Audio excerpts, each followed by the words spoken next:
For more episode subscribes के novels Hindi channel. मेनू दिखाओ। उपन्यास ऑनलाइन पूरा पढ़ें। उपन्यास बिन। उपन्यास जब से मैंने अपना क्षेत्र दान करना शुरू किया, मैं युगों युगों में महान सम्राट बन गया। अध्याय 126.1। गुना प्रिय पाठकों, अधिक अध्यायों के अनुवाद में हमारी टीम की सहायता के लिए यहाँ दान करें। URL। जब से मैंने अपना क्षेत्र दान करना शुरू किया, मैं युगों युगों में महान सम्राट बन गया। C 126.1 ads by Pub Future. अध्याय 126.1। चाय युक्सिन को बहुत अजीब लगा। वह सिर्फ 20 साल की थी, एक ऐसी उम्र जिसमें कोई फूल की तरह नाजुक होता है, फिर भी उसे 100 साल का बूढ़ा आदमी मैडम कह रहा था। ये कैसी स्थिति थी? तलवार एल्डर, क्या आप कृपया मुझे मैडम नहीं कह सकते? ये वास्तव में शर्मनाक लगता है और मैं इसे बर्दाश्त नहीं कर सकता, चाय युक्सिन ने कहा। बूढ़े ने अपना सिर हिलाया, उसका चेहरा सख्त था। नहीं, हम शिष्टाचार नहीं छोड़ सकते। चूंकि तुम मेरे स्वामी की प्रिय विश्वासपात्र हो, इसलिए तुम मैडम हो। अगर मैं तुम्हें मैडम न कहूं तो क्या कहूं? आप उसे मास्टर कहना क्यों बंद नहीं कर देते? क्या इससे समस्या हल नहीं हो जाएगी? चाय युक्सिन ने सुझाव दिया।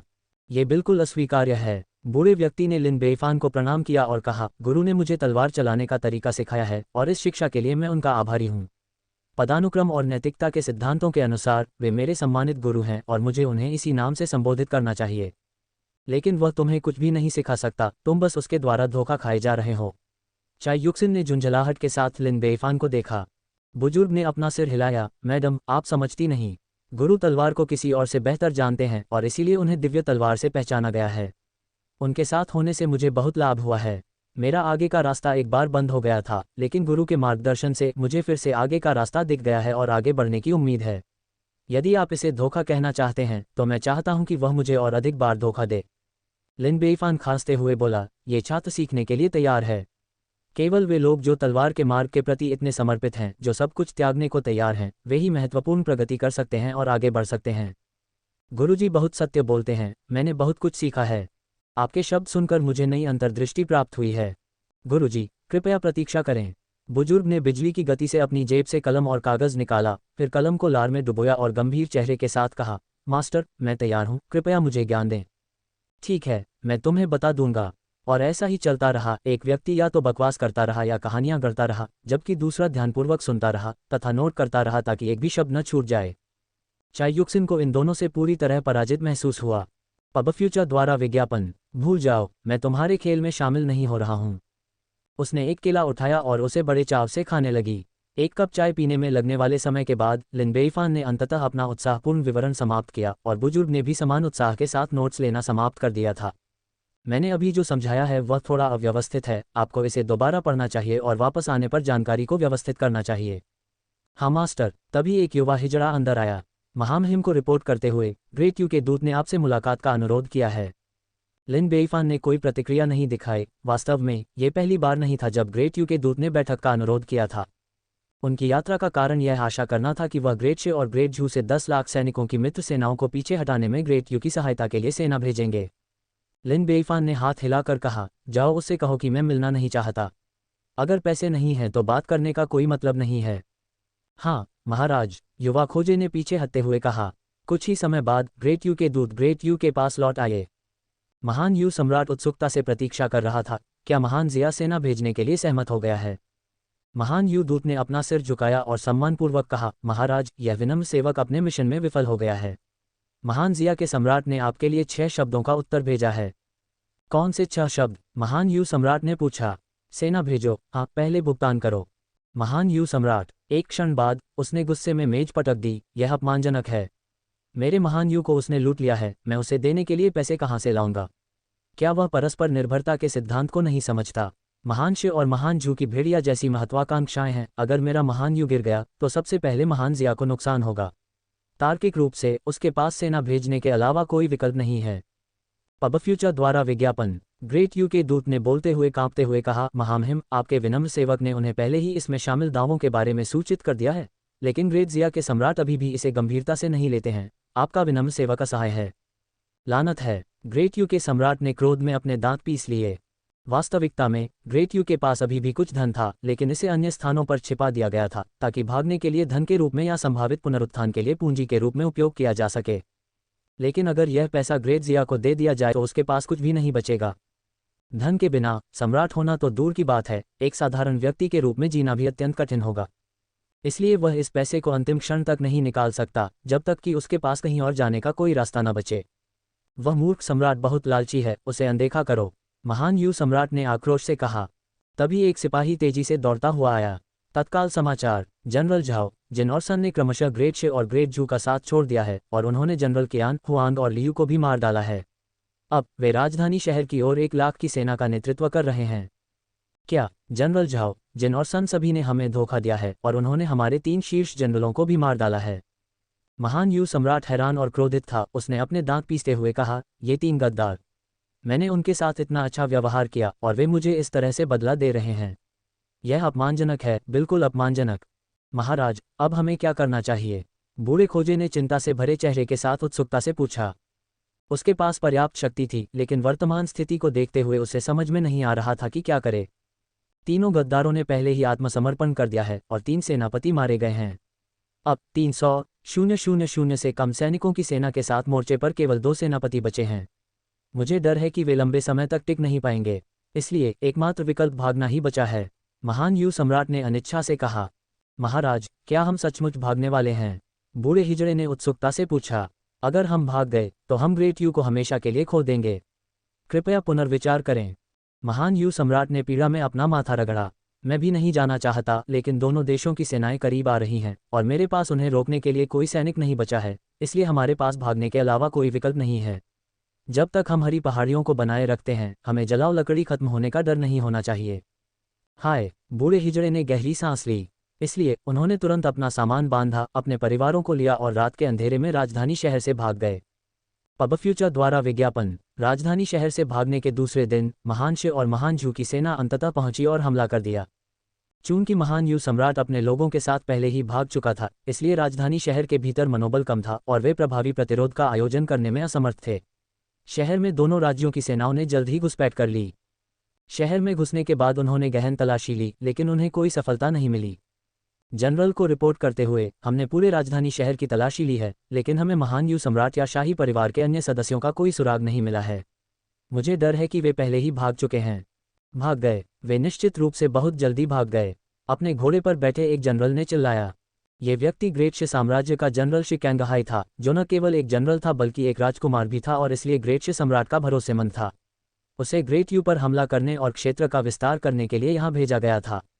अब 1 महीने से भी कम समय में उसने ग्रेट यू पर विजय प्राप्त कर ली थी, जिससे वह बहुत गर्वित और प्रसन्न था। घोड़े का सिर घुमाकर देखने पर पता चला कि वास्तव में एक रक्तरंजित कटा हुआ सिर उसके सिर से लटका हुआ था। उसकी आंखें मृत्यु के कारण खुली हुई थीं, जो बंद होने का नाम नहीं ले रही थीं। वह सिर कोई और नहीं बल्कि ग्रेट यू के 2 जन्मजात जनरलों में से एक का था, जिसे मार दिया गया था और युद्ध की ट्रॉफी के रूप में ले लिया गया था। शिकांगहाई ने कटे हुए सिर की ओर देखते हुए व्यंग्यात्मक लहजे में कहा, देखो, तुमने अग्रिम मोर्चे पर बहादुरी से लड़ाई लड़ी, फिर भी तुम्हारा सम्राट भाग गया। ऐसे सम्राट के प्रति वफादारी का क्या मूल्य है जो इतना काया और मौत से डरता है? अगर तुमने पहले ही आत्मसमर्पण कर दिया होता तो अब तक तुम मेरे साथ बेहतरीन व्यंजनों और सबसे शानदार दौलत का आनंद ले रहे होते। अंतहीन। कितनी अफसोस की बात है। उसी समय एक अन्य जनरल एक ऊंचे भव्य घोड़े पर सवार होकर आया। ये व्यक्ति महान जू साम्राज्य का जनरल जू बिवू था, जो शाही खून का था और इसलिए उसे यहाँ कार्यभार संभालने के लिए भेजा गया था। उसके घोड़े पर भी एक खूनी मानव सिर बना था, जो उसकी जीत की ट्रॉफी थी। मैंने सुना है कि महान यू सम्राट पहले ही भाग चुका है। जनरल शिकैंगहाई ने सिर हिलाया। हाँ, वह बहुत तेजी से भागा। ऐसा कहा जाता है कि वह कल रात ही भाग गया था। 8 सौली का जरूरी संदेश अभी अभी वापस आया था और वह बिना समय बर्बाद किए तुरंत भाग गया। जनरल जू बिवू ने व्यंग्यपूर्वक कहा, चिंता मत करो, वे बच नहीं पाएंगे। शिकांगहाई आश्चर्यचकित हुए। ऐसा लगता है कि आप तैयार थे। बेशक, 20 साल से जो जासूस रखा गया है उसे सक्रिय करने का समय आ गया है। जू बिवू ने ठंडे स्वर में उपहास किया।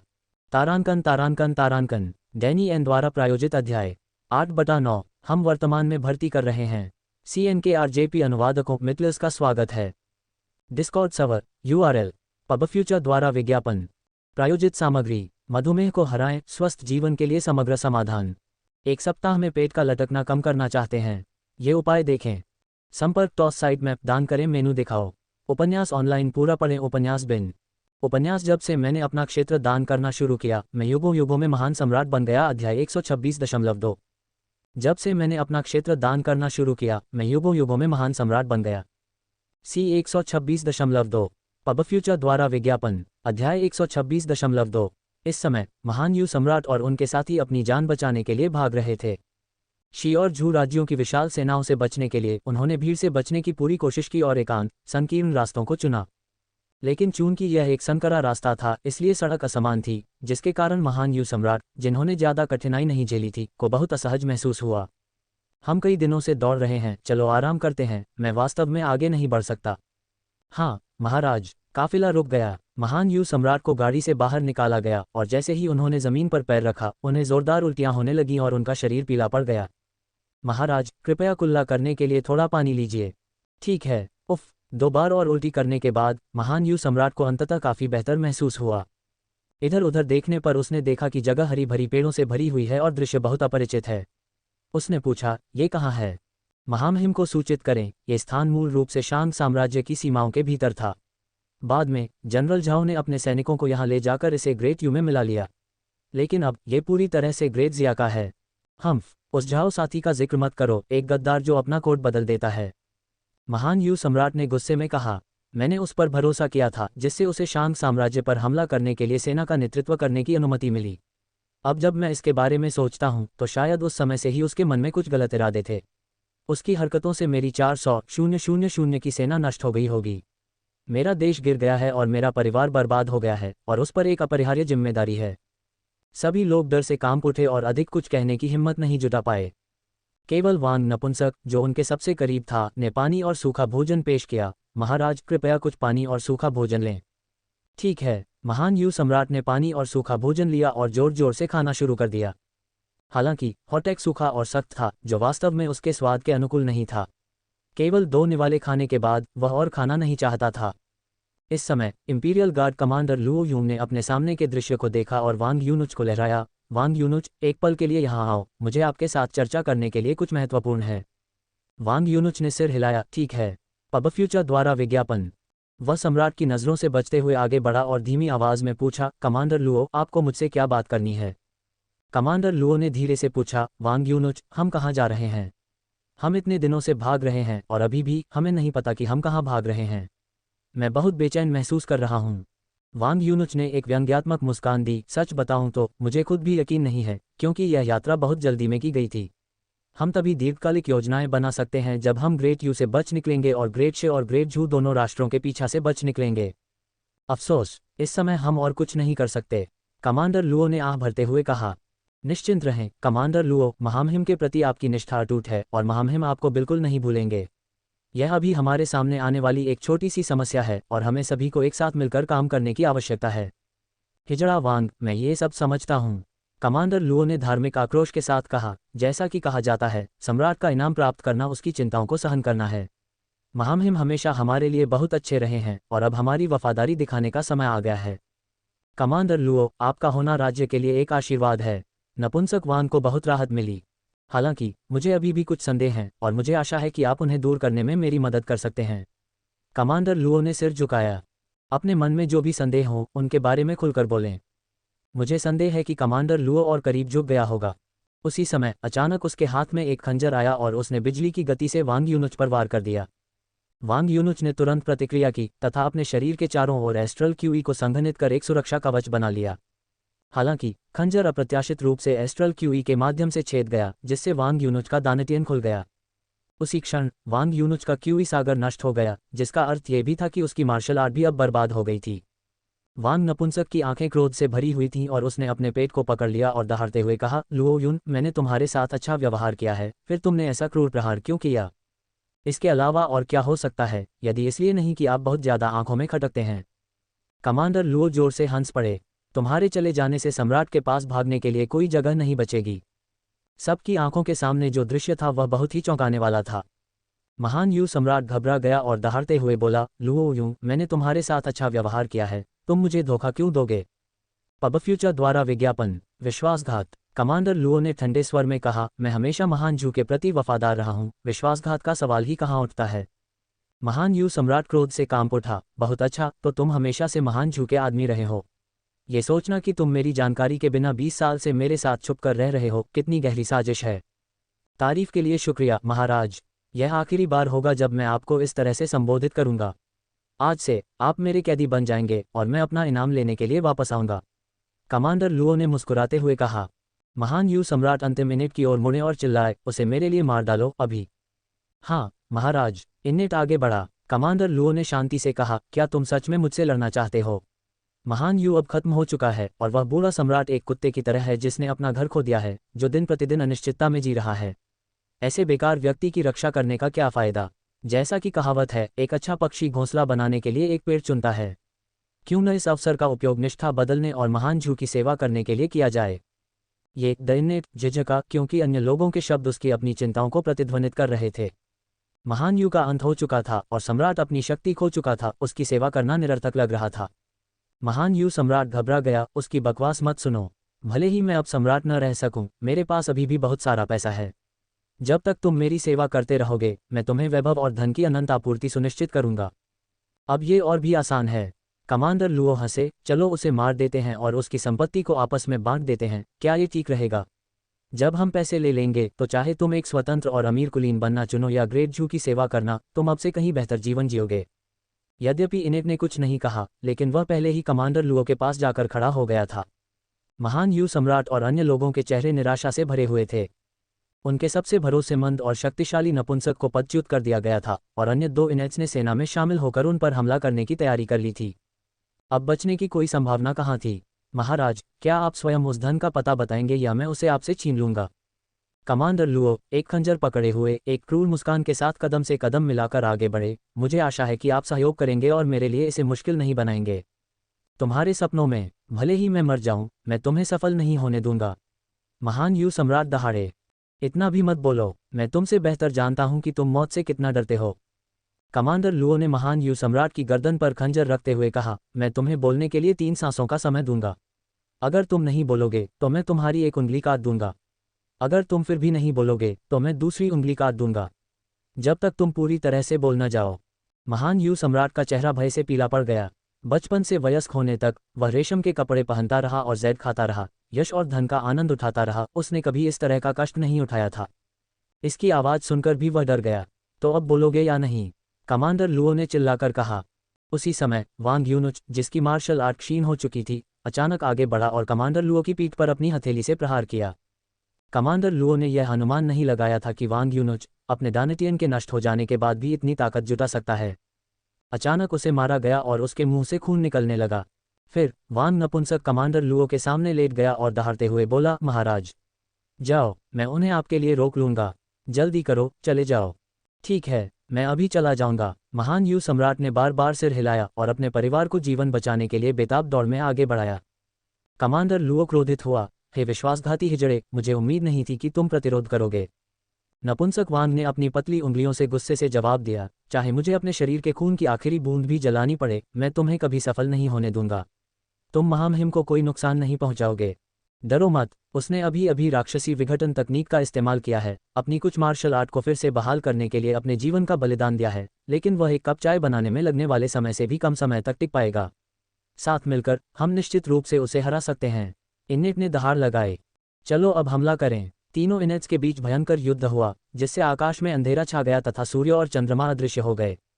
महान यू सम्राट और उनकी टोली बिना थके भागती रही, यहाँ तक कि जब उनके जूते गिर गए तो उन्होंने उन्हें उठाने के लिए भी नहीं रुका। चूंकि यह उनके लिए भागने का एकमात्र अवसर था, इसलिए वांग यूनुच ने उन्हें यह एकमात्र अवसर दिलाने के लिए खुद को बलिदान कर दिया। यदि वे अब नहीं भागते तो वे वास्तव में अपनी जान गंवा देते। हालांकि बहुत जल्द ही वे एक बार फिर निराशा से भर गए, क्योंकि उनके सामने 2 जानी पहचानी आकृतियां एक खून से लथपथ कटा हुआ सिर पकड़े खड़ी थीं। उनकी निगाहें ठंडी निगाहों से उन पर टिकी हुई थीं। महाराज, आप कहाँ भाग रहे हैं? तारांकन तारांकन तारांकन। डैनी एन द्वारा प्रायोजित अध्याय 9/9 हम वर्तमान में भर्ती कर रहे हैं। CNKRJP अनुवादकों मितलस का स्वागत है। डिस्कॉर्ड सर्वर URL पबफ्यूचर द्वारा विज्ञापन। संपर्क टॉस साइट मैप दान करें मेनू दिखाओ। उपन्यास ऑनलाइन पूरा पढ़ें। उपन्यास बिन। उपन्यास जब से मैंने अपना क्षेत्र दान करना शुरू किया, मैं युगों युगों में महान सम्राट बन गया। अध्याय 127.1 जब से मैंने अपना क्षेत्र दान करना शुरू किया, मैं युगों युगों में महान सम्राट बन गया। C 127.1 पबफ्यूचर द्वारा विज्ञापन। अध्याय 127.1 ये 2 लोग कोई और नहीं बल्कि कमांडर लुओ थे, जिसने उसे धोखा दिया था, और वह इनेट। वे अपने हाथों में लियू नपुंसक का सिर पकड़े हुए थे, उससे अभी भी खून टपक रहा था, उसकी आंखें मृत्यु की स्थिति में पूरी तरह खुली हुई थीं, पलकें नहीं झपक रही थीं। यहाँ तक कि उनके एकमात्र संरक्षक देवता भी उनके हाथों मारे गए, जिससे महान यू सम्राट का दिल निराशा से भर गया। वह जमीन पर गिर पड़ा, उसकी सारी शक्ति खत्म हो गई, और उसने खुद से कहा, यह खत्म हो गया, इस बार यह सचमुच खत्म हो गया। कमांडर लुओ और इनेट ने एक दूसरे को देखा और जोर से हंस पड़े।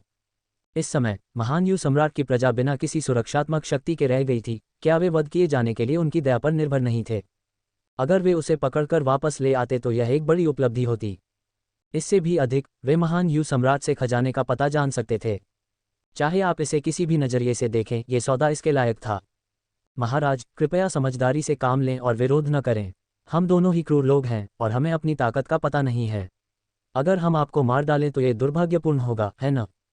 पहले ये तो बताओ कि खजाना कहाँ छिपा है। मैंने कई सालों तक तुम्हारी सेवा की है, इसलिए कुछ मुआवजा चाहना कोई अनुचित बात नहीं है न? महान यू सम्राट के पास कहने के लिए कोई शब्द नहीं बचे थे, क्योंकि हार मान चुके हृदय से बड़ा कोई दुख नहीं होता। लेकिन तभी कुछ ही दूरी से एक खिलखिलाती हंसी की आवाज़ सुनाई दी। यहाँ तो कैसा जीवंत दृश्य है! कौन है वहाँ? दोनों इनेटों के चेहरे बदल गए जब उन्होंने आवाज़ की दिशा में देखा। एक बड़े पत्थर के ऊपर बैठे एक बदनाम बूढ़े आदमी को देखकर वह धूर्तता से मुस्कुरा रहा था और उत्सुकता से उन्हें देख रहा था। इस व्यक्ति को देखते ही दोनों इनेट्स के भाव एक बार फिर बदल गए। खाली हाथ मास्टर। केवल महान यू सम्राट के चेहरे पर खुशी की झलक दिखी। ये सही है, ये वास्तव में मैं ही हूँ, खाली हाथ मास्टर। खाली हाथ मास्टर ने ठहाका लगाया, बड़े पत्थर से छलांग लगाए, और एक फुफकार के साथ वह वास्तव में कई दर्जन झांक को पार करके सबके सामने आ गया। महामहिम ने मुझे बताया कि यहाँ देखने लायक एक अच्छा शो है, और वास्तव में ऐसा ही है। पब फ्यूचर द्वारा विज्ञापन। खाली हाथ वाले मास्टर ने कमांडर लुओ को आंख मारी। एक आंतरिक गद्दार जो 20 साल से अधिक समय से दुबका हुआ था, आखिरकार सम्राट के संकट के समय खुद को प्रकट कर दिया है। वफादार मंत्रियों को मारना और यहाँ तक कि दूसरे को दलबदल करने और मिलकर सम्राट को नुकसान पहुँचाने के लिए उकसाना, वाकई कितना शानदार नाटक है। हाँ, दोनों इनेट के चेहरे बहुत अच्छे नहीं लग रहे थे, खासकर वह जिसने अभी अभी विश्वासघात किया था। उसने जो कुछ भी कहा था वह दूसरों ने देखा था और उसे अचानक बहुत शर्मिंदगी महसूस हुई। कमांडर लुओ ने कहा, इस बारे में कहने के लिए ज़्यादा कुछ नहीं है, हर किसी का अपना मालिक होता है। आप सही कह रहे हैं मेरे प्रभु। खाली हाथ मास्टर ने सिर हिलाया और जोर से चिल्लाया, मैं भी महामहिम सम्राट के आदेश के तहत महान यू सम्राट और उनके परिवार को ले जाने के लिए यहाँ हूँ। मुझे उम्मीद है कि आप मेरे लिए यह मुश्किल नहीं बनाएंगे। तुम उनके लिए हमसे लड़ना चाहते हो? कमांडर लुओ ने एक चाकू निकाला, उसे खाली हाथ मास्टर की ओर इशारा करते हुए, और गुस्से से कहा। एक अन्य इनेट ने भी कमजोरी दिखाने से इनकार कर दिया और अपना हथियार निकाल लिया। एक महान युद्ध छिड़ने की कगार पर था। फिर भी खाली हाथ मास्टर बस हंसे, क्या तुम मुझ पर हमला करना चाहते हो? मेरा मतलब तुम्हें नीचा दिखाना नहीं है, लेकिन अगर तुम सब मिल भी जाओ तो भी तुम मेरे सामने नहीं टिक पाओगे। अभी मेरे अच्छे मूड का फायदा उठाओ, क्योंकि मैं मारना नहीं चाहता। चले जाओ।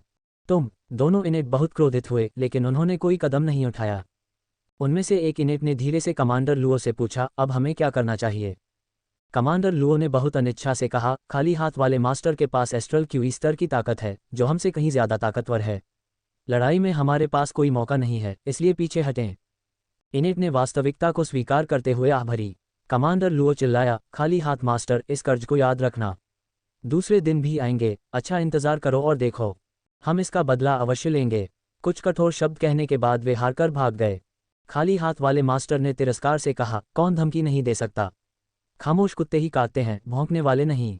असली ताकतवर वे होते हैं जो निर्णायक रूप से काम खत्म कर सकते हैं। उसने अपना सिर घुमाकर महान यू सम्राट और अन्य लोगों की ओर देखा, हाथ हिलाया और कहा, चलो। क्या तुम्हें वहां ले जाने के लिए इस बूढ़े आदमी की जरूरत है? इस प्रकार महान यू सम्राट ने खाली हाथ मास्टर का अनुसरण किया और थकावट से भरी यात्रा करते हुए महान जिया राजधानी शहर तक पहुंचे। लिन बेईफान ने मुस्कुराते हुए कहा, महान यू सम्राट, मैं लंबे समय से आपकी प्रतिष्ठा की प्रशंसा करता रहा हूँ। ग्रेट जिया में अतिथि के रूप में आपका स्वागत है।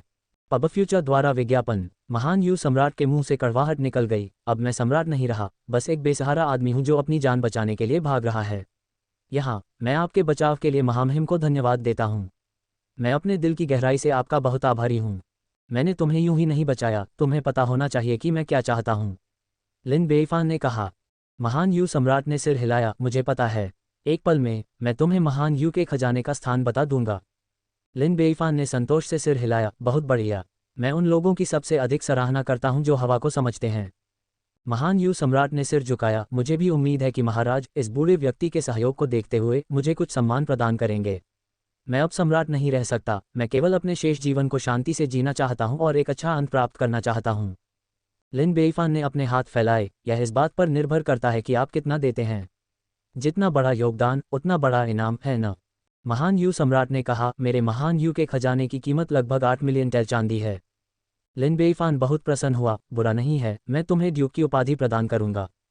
सिर्फ एक ड्यूक? महान यू सम्राट कुछ हद तक असंतुष्ट थे। पेंग, शांग, एन और मो राष्ट्रों के सम्राट, उनका योगदान मेरे जितना महान नहीं था, फिर भी वे सभी ड्यूक बन गए।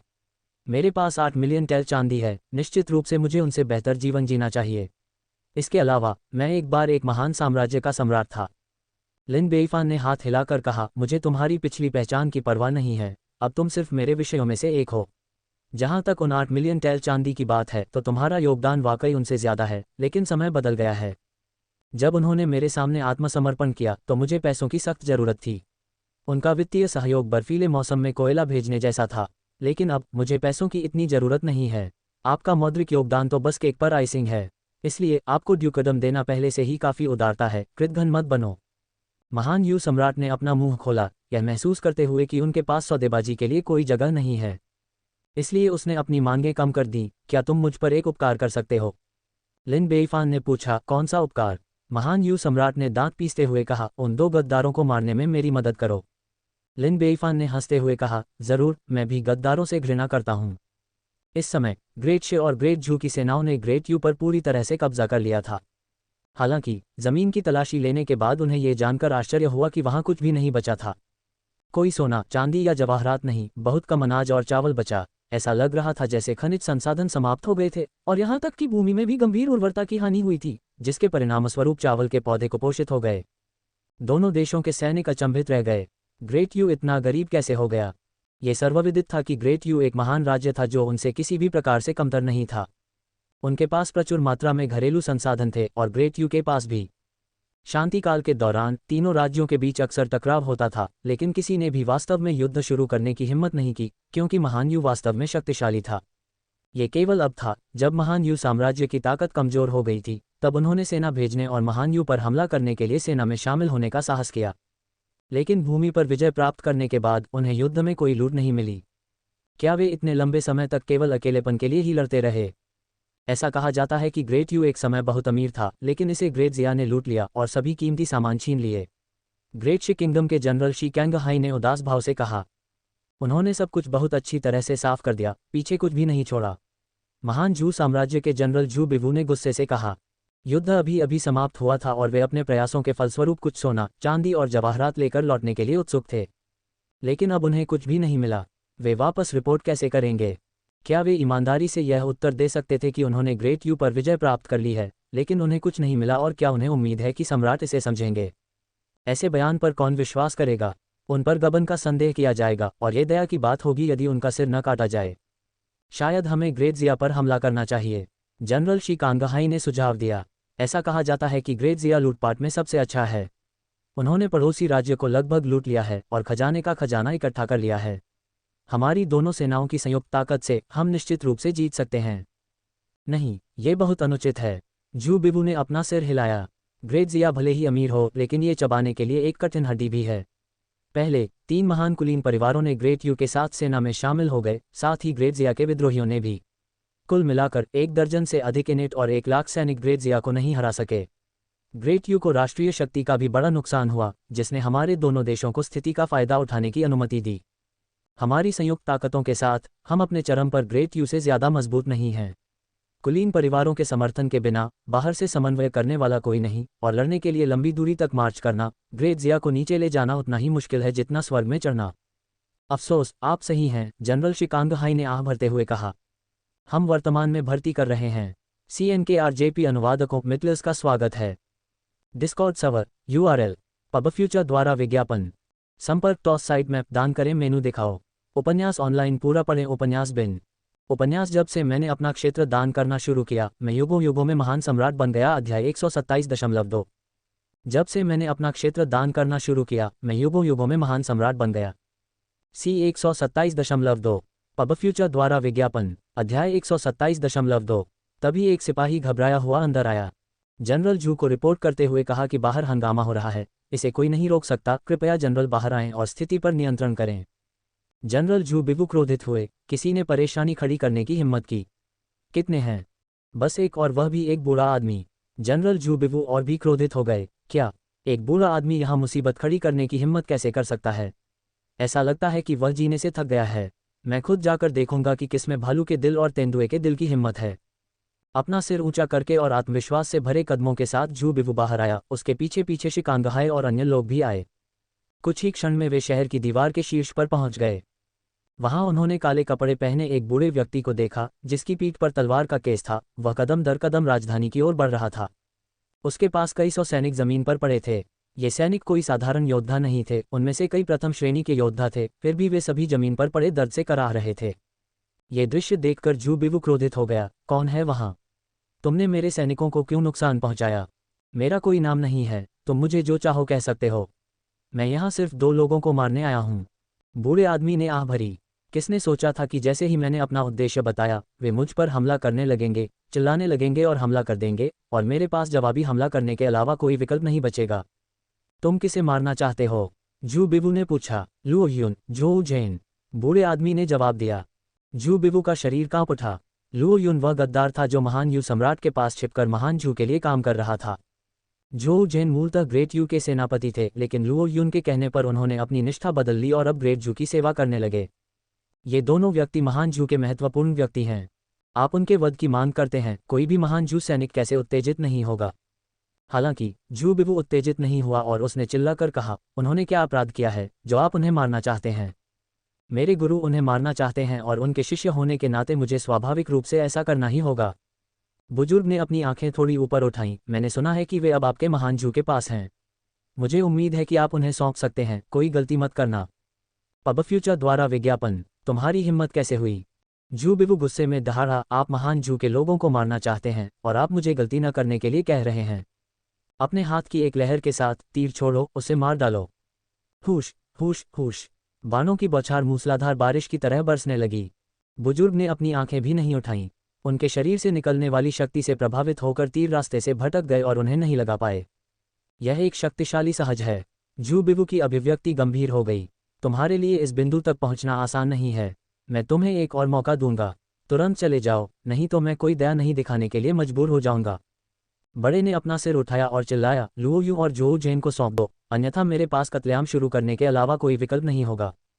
कितना अहंकारी! जू बिवू गुस्से में दहाड़ा। लाओ मेरी तलवार, आज मैं मामले को अपने हाथों में ले लूंगा और इस राक्षस को मार डालूंगा। तुरंत जनरल। 2 आदमी एक बड़ी कृपाण लेकर आए। जू बिवू ने एक हाथ से तलवार पकड़ी और शहर की दीवार से नीचे छलांग लगा दी और एक जबरदस्त जानलेवा आभा के साथ आगे बढ़ा। बूढ़े आदमी की आंखें उदासीन थीं। एक चींटी जो पेड़ को हिलाने की कोशिश कर रही है, अपनी क्षमताओं को बढ़ा चढ़ाकर आंक रही है। उसने बस अपना हाथ हिलाया और हथेली से वार कर दिया। ये हथेली का प्रहार सामान्य प्रतीत हुआ, लेकिन यह अचानक समय और स्थान को पार कर जू बिवू के शरीर पर आ गिरा। वह सीधे शहर की दीवार से टकराया, जिससे एक गड्ढा बन गया। उसकी स्थिति अज्ञात है, मृत या जीवित।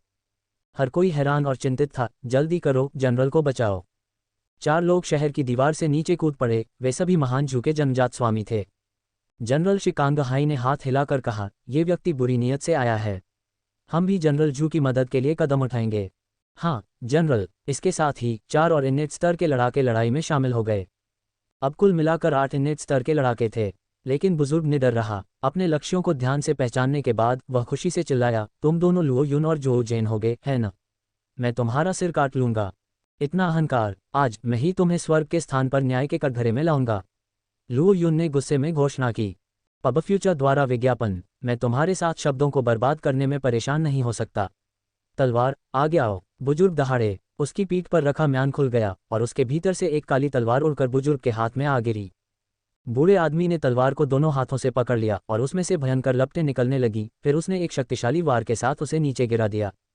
आकाश में आग की लपटें उठने लगी और भीषण गर्मी पड़ने लगी। 8 इनेट्स को भीषण गर्मी का सामना करना पड़ा। उनमें से प्रत्येक के मुंह से खून निकला और वे जमीन पर गिर पड़े तथा दर्द से कराहने लगे। हर कोई स्तब्ध था और डर से पीला पड़ गया था। कितना भयानक बूढ़ा आदमी है! कैसी भयानक दिव्य तलवार! सिर्फ एक वार से ही उसने 8 इनेट्स को भारी चोटें पहुंचाईं। शहर की दीवार के ऊपर खड़े जनरल शिकांगहाई का चेहरा भयावह रूप से पीला था और होठ चाक की तरह सफ़ेद थे। वह दबी जुबान में कुछ बुदबुदा रहे थे और एक भी शब्द बोलने की हिम्मत नहीं जुटा पा रहे थे। जू बिवू, जो अभी अभी शहर की दीवार के अंदर से आज़ाद होने के लिए संघर्ष कर रहा था, ये दृश्य देखकर चुपचाप वापस लेट गया। एक झंकार के साथ तलवार म्यान में डाल दी गई। भावशून्य बुजुर्ग खून थूकते हुए एक शक्तिशाली व्यक्ति के पास पहुंचा। क्या तुम लुओ यून हो? ये बुरा आदमी तुम्हारी जान ले लेगा। तेजी से हाथ से काटते हुए उसने आसानी से लुओ यून का सिर काट दिया। तो तुम जोऊ जेन हो? ये बुरा आदमी तुम्हारी भी जान ले लेगा। नहीं, मुझे मत मारो, आपके पास कोई विकल्प नहीं है। बूढ़े आदमी ने जोऊ जेन का सिर काट दिया, फिर दोनों सिरों को एक गट्ठर में बांधा, उसे अपने कंधे पर लटकाया और चला गया। हर कोई सांस रोककर ये दृश्य देख रहा था, किसी की भी इसमें हस्तक्षेप करने की हिम्मत नहीं थी। ये व्यक्ति वास्तव में कौन है? एक शक्तिशाली बूढ़ा आदमी, एक काली दिव्य तलवार जो आग उगल सकती है, मुझे अब याद है, किसी ने कहा। वह बुजुर्ग तलवार बुजुर्ग है जिसने पहले ही महान जिया के प्रति निष्ठा की प्रतिज्ञा कर ली है। वह तलवार महान जिया के राज्य रक्षक की दिव्य तलवार है, जुवानजियाओ तलवार। ग्रेट जिया के लोग और ग्रेट जिया की तलवार। शिकांगहाई और जू बिवू ने एक दूसरे पर नजरें डालीं। कुछ ही क्षण पहले वे ग्रेट जिया पर हमले की योजना बना रहे थे, लेकिन तभी दूसरी तरफ से एक अकेले मास्टर ने उन्हें पूरी तरह से पराजित कर दिया। यह एक अत्यंत शक्तिशाली प्रदर्शन था। महान जिया को दुश्मन नहीं बनाया जाना चाहिए। 2 दिन बाद तलवारबाज बुजुर्ग अपने साथ 2 खून से सने कटे सिर लेकर वापस लौटा। लिन बेईफान बहुत प्रसन्न हुआ और उसने आदेश दिया कि सिर महान यू सम्राट को सौंप दिए जाएं। महान यू सम्राट बहुत संतुष्ट लग रहे थे। हालांकि उन्होंने अपना देश और अपनी शक्ति खो दी थी, लेकिन उन 2 विश्वासघाती बदमाशों को अपनी जान गंवाते देखकर उन्हें प्रतिशोधात्मक खुशी का एहसास हुआ। जैसे ही वह अपने मन को शांत करने के इरादे से दरवाजे से बाहर निकला, उसे 4 मध्यम आयु वर्ग के असाधारण व्यक्तित्व वाले व्यक्ति मिले। उनमें से 3 ने उसकी ओर काफी शत्रुतापूर्ण दृष्टि से देखा। तुम कौन हो और तुम क्या चाहते हो? महान यू सम्राट ने कुछ भयभीत होकर पूछा, लेकिन अपने रक्षकों की मदद से उग्र लगने की कोशिश करते हुए। मैं तुम्हें बता दूं कि मैं यू का ड्यूक हूं। तुम्हें जल्दबाजी में काम नहीं करना चाहिए। वे उपहास करने लगे और घृणा भरी हंसी में फूट पड़े। उफ, तुम ड्यूक हो, यहाँ कौन नहीं है? हम तुमसे थोड़ा डरते थे, लेकिन अब जब तुम हमारे पैरों के कैदी बन गए हो, तो डरने की क्या बात है? तुमने मेरे देश पर कब्जा कर लिया है और अब तुम अपना देश भी खो चुके हो। महान यू सम्राट, आपने कभी नहीं सोचा था कि आप ये दिन देखेंगे, है ना? आपके लहजे को देखते हुए आप अवश्य ही मो के ड्यूक, आन के ड्यूक तथा अन्य होंगे। महान यू सम्राट श्रेष्ठता के किसी नए भाव से गर्व से खड़े होकर बहुत संतोष के साथ बोले, हालांकि मैं हार गया हूं, फिर भी मैं एक भूतपूर्व महान साम्राज्य सम्राट हूं, तुमसे एक पद ऊपर। मुझे देखकर क्या तुम्हें झुककर अपना सम्मान नहीं दिखाना चाहिए? चारों सम्राटों ने एक दूसरे की ओर देखा, फिर अपनी आस्तीनें चढ़ाईं और आगे बढ़ गए। मैं तुम्हें नमन करूंगा और सम्मान दूंगा। मैं तुम्हें घुटने टेकने का आदेश देता हूं। मैं तुम्हें आदेश देता हूं कि दिखावा बंद करो। महान यू सम्राट अपना सिर पकड़कर भागते हुए चिल्लाया, आह! तुमने लड़ाई क्यों शुरू कर दी? तुम सब सम्राट रह चुके हो, तुम इतने बर्बर और अविवेकपूर्ण कैसे हो सकते हो? बंद करो, अभी बंद करो, क्योंकि तुम्हें देखकर मुझे गुस्सा आता है। जब तक मैं तुम्हें पीट न दूं, मैं अपना मन साफ नहीं कर सकता। तारांकन तारांकन तारांकन। TLN, सुझाव के लिए धन्यवाद सिंघरी। 1/1 हम वर्तमान में भर्ती कर रहे हैं। CNKRJP अनुवादकों मितलस का स्वागत है। डिस्कॉर्ड सर्वर URL पबफ्यूचर द्वारा विज्ञापन। संपर्क टॉस साइट मैप दान करें मेनू दिखाओ। उपन्यास ऑनलाइन पूरा पढ़ें। उपन्यास बिन। उपन्यास जब से मैंने अपना क्षेत्र दान करना शुरू किया, मैं युगों युगों में महान सम्राट बन गया। अध्याय 128.1। जब से मैंने अपना क्षेत्र दान करना शुरू किया, मैं युगों युगों में महान सम्राट बन गया। C 128.1 पबफ्यूचर द्वारा विज्ञापन। अध्याय 128.1। इस घटना ने लिन बेईफान को भी चिंतित कर दिया। जब लिन बेईफान पहुंचे तो उन्होंने पाया कि वे अभी भी लड़ रहे थे और बहुत क्रोधित हुए। लड़ना बंद करो, तुम इस तरह किसी को नहीं मार सकते। गार्ड, उन्हें हथियार दो। हाँ महाराज। शाही रक्षकों ने तुरंत अपनी तलवारें निकाली और उन्हें सम्राटों के सामने फेंक दिया। सम्राटों ने जमीन पर चमकते हथियारों को देखा और सोचा कि इनसे वार करना कितना दर्दनाक होगा और क्या ये जानलेवा भी होगा। कांपते हुए उन्होंने सचमुच अपने आप को छोड़ दिया और लड़ना बंद कर दिया। ये बात तो और भी सही है। आप सभी सम्राट हैं, आप इतने उतावले कैसे हो सकते हैं? लिन बेईफान अभी भी कुछ हद तक गुस्से में था।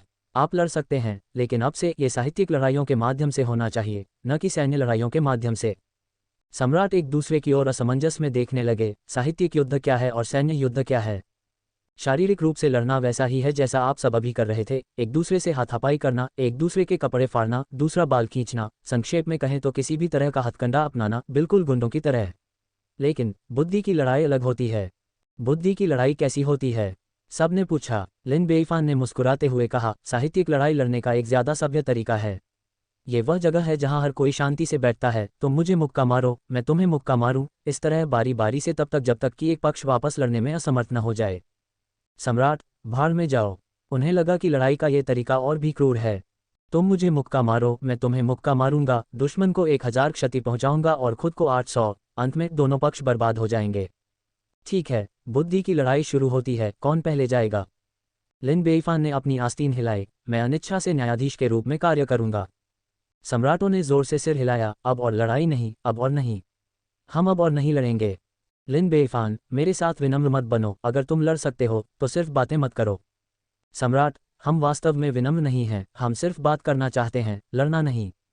लिन बेईफान ने निराशा में आह भरी। ठीक है, चूंकि तुम लड़ना नहीं चाहती तो मैं अब तुम्हारे साथ परेशान नहीं होऊंगी। याद रखना, अगर ऐसा कुछ फिर हुआ तो मैं व्यक्तिगत रूप से तुम्हारे लिए एक साहित्यिक लड़ाई का आयोजन करूंगी। हाँ महाराज। सम्राटों को बहुत पसीना आ रहा था। पब फ्यूचर द्वारा विज्ञापन। लिन बेईफान के चले जाने के बाद भी पांचों सम्राट एक दूसरे से सहमत नहीं हो सके। महान यू सम्राट ने अपने माथे को पकड़ते हुए भयंकर धमकी दी, एक सज्जन को अपनी शिकायतों का बदला लेना चाहिए, आप सभी इसे याद रखें। बाकी 4 सम्राटों को भी बुरी तरह पीटा गया, उनके सिर पर चोट के निशान थे, लेकिन वे महान यू सम्राट से बेहतर स्थिति में थे। लाभ उठाते हुए उन्होंने ताना मारा, क्या तुम वापस लड़ना चाहते हो? क्या तुम्हें डर नहीं है कि महामहिम तुम्हें जवाबदेह ठहराएंगे?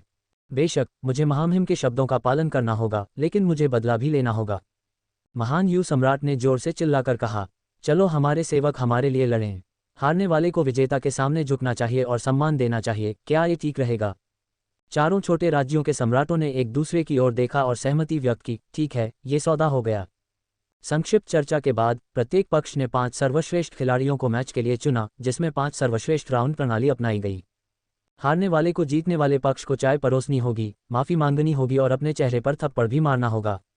ये सभी सम्राट घमंडी थे और उनके पास बहुत ज्यादा समय था। वापस आते ही वे द्वंद्वयुद्ध के लिए विशेषज्ञों की तलाश में निकल पड़े।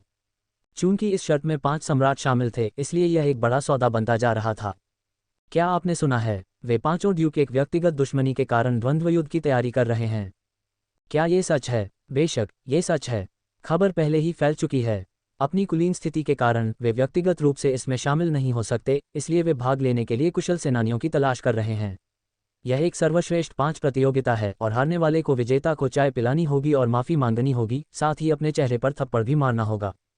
ये द्वंद्व बहुत दिलचस्प लगता है, मुझे इसे देखना चाहिए। निश्चित रूप से, हाँ। स्थिति काफ़ी बिगड़ चुकी थी और मामले की जानकारी मिलने पर लिन बेईफान ने इसे सुझाने के लिए एक विशेष यात्रा की। लिन बेईफान ने गुस्से से कहा, क्या तुमने मेरी बातों को हवा की तरह उड़ा दिया है? मेरे जाते ही तुम आपस में लड़ने लगे। सम्राट भय से कांप रहे थे। महाराज, हम वास्तव में लड़ नहीं रहे थे। लिन बेईफान ने क्रोध जारी रखा, क्या ये सच में लड़ाई नहीं है? क्या ये तब मायने नहीं रखता जब आपके अधीनस्थ मारपीट पर उतर आते हैं? महाराज, ये केवल दोस्तों के बीच एक मजाक था, जो कि बिल्कुल सामान्य बात है। वास्तव में हमारे बीच बहुत अच्छे संबंध हैं, हम सभी एक प्यार करने वाला परिवार हैं। महान यू सम्राट ने ईमानदारी से कहा। अन्य 4 सम्राटों ने बार बार सहमति में सिर हिलाया। हाँ, हमारे बीच बहुत अच्छे संबंध हैं, हम साथ में शराब भी पीते हैं और बातें भी करते हैं। पब फ्यूचर द्वारा विज्ञापन। जीवन बहुत उबाऊ हो रहा था, इसलिए हमने अपने अधीनस्थों को एक मैच में प्रतिस्पर्धा करने के लिए कहा, बस उबाऊपन दूर करने के लिए एक खेल खेला। महामहिम, कृपया इसे गंभीरता से न लें, हम सभी एक प्यारा परिवार हैं।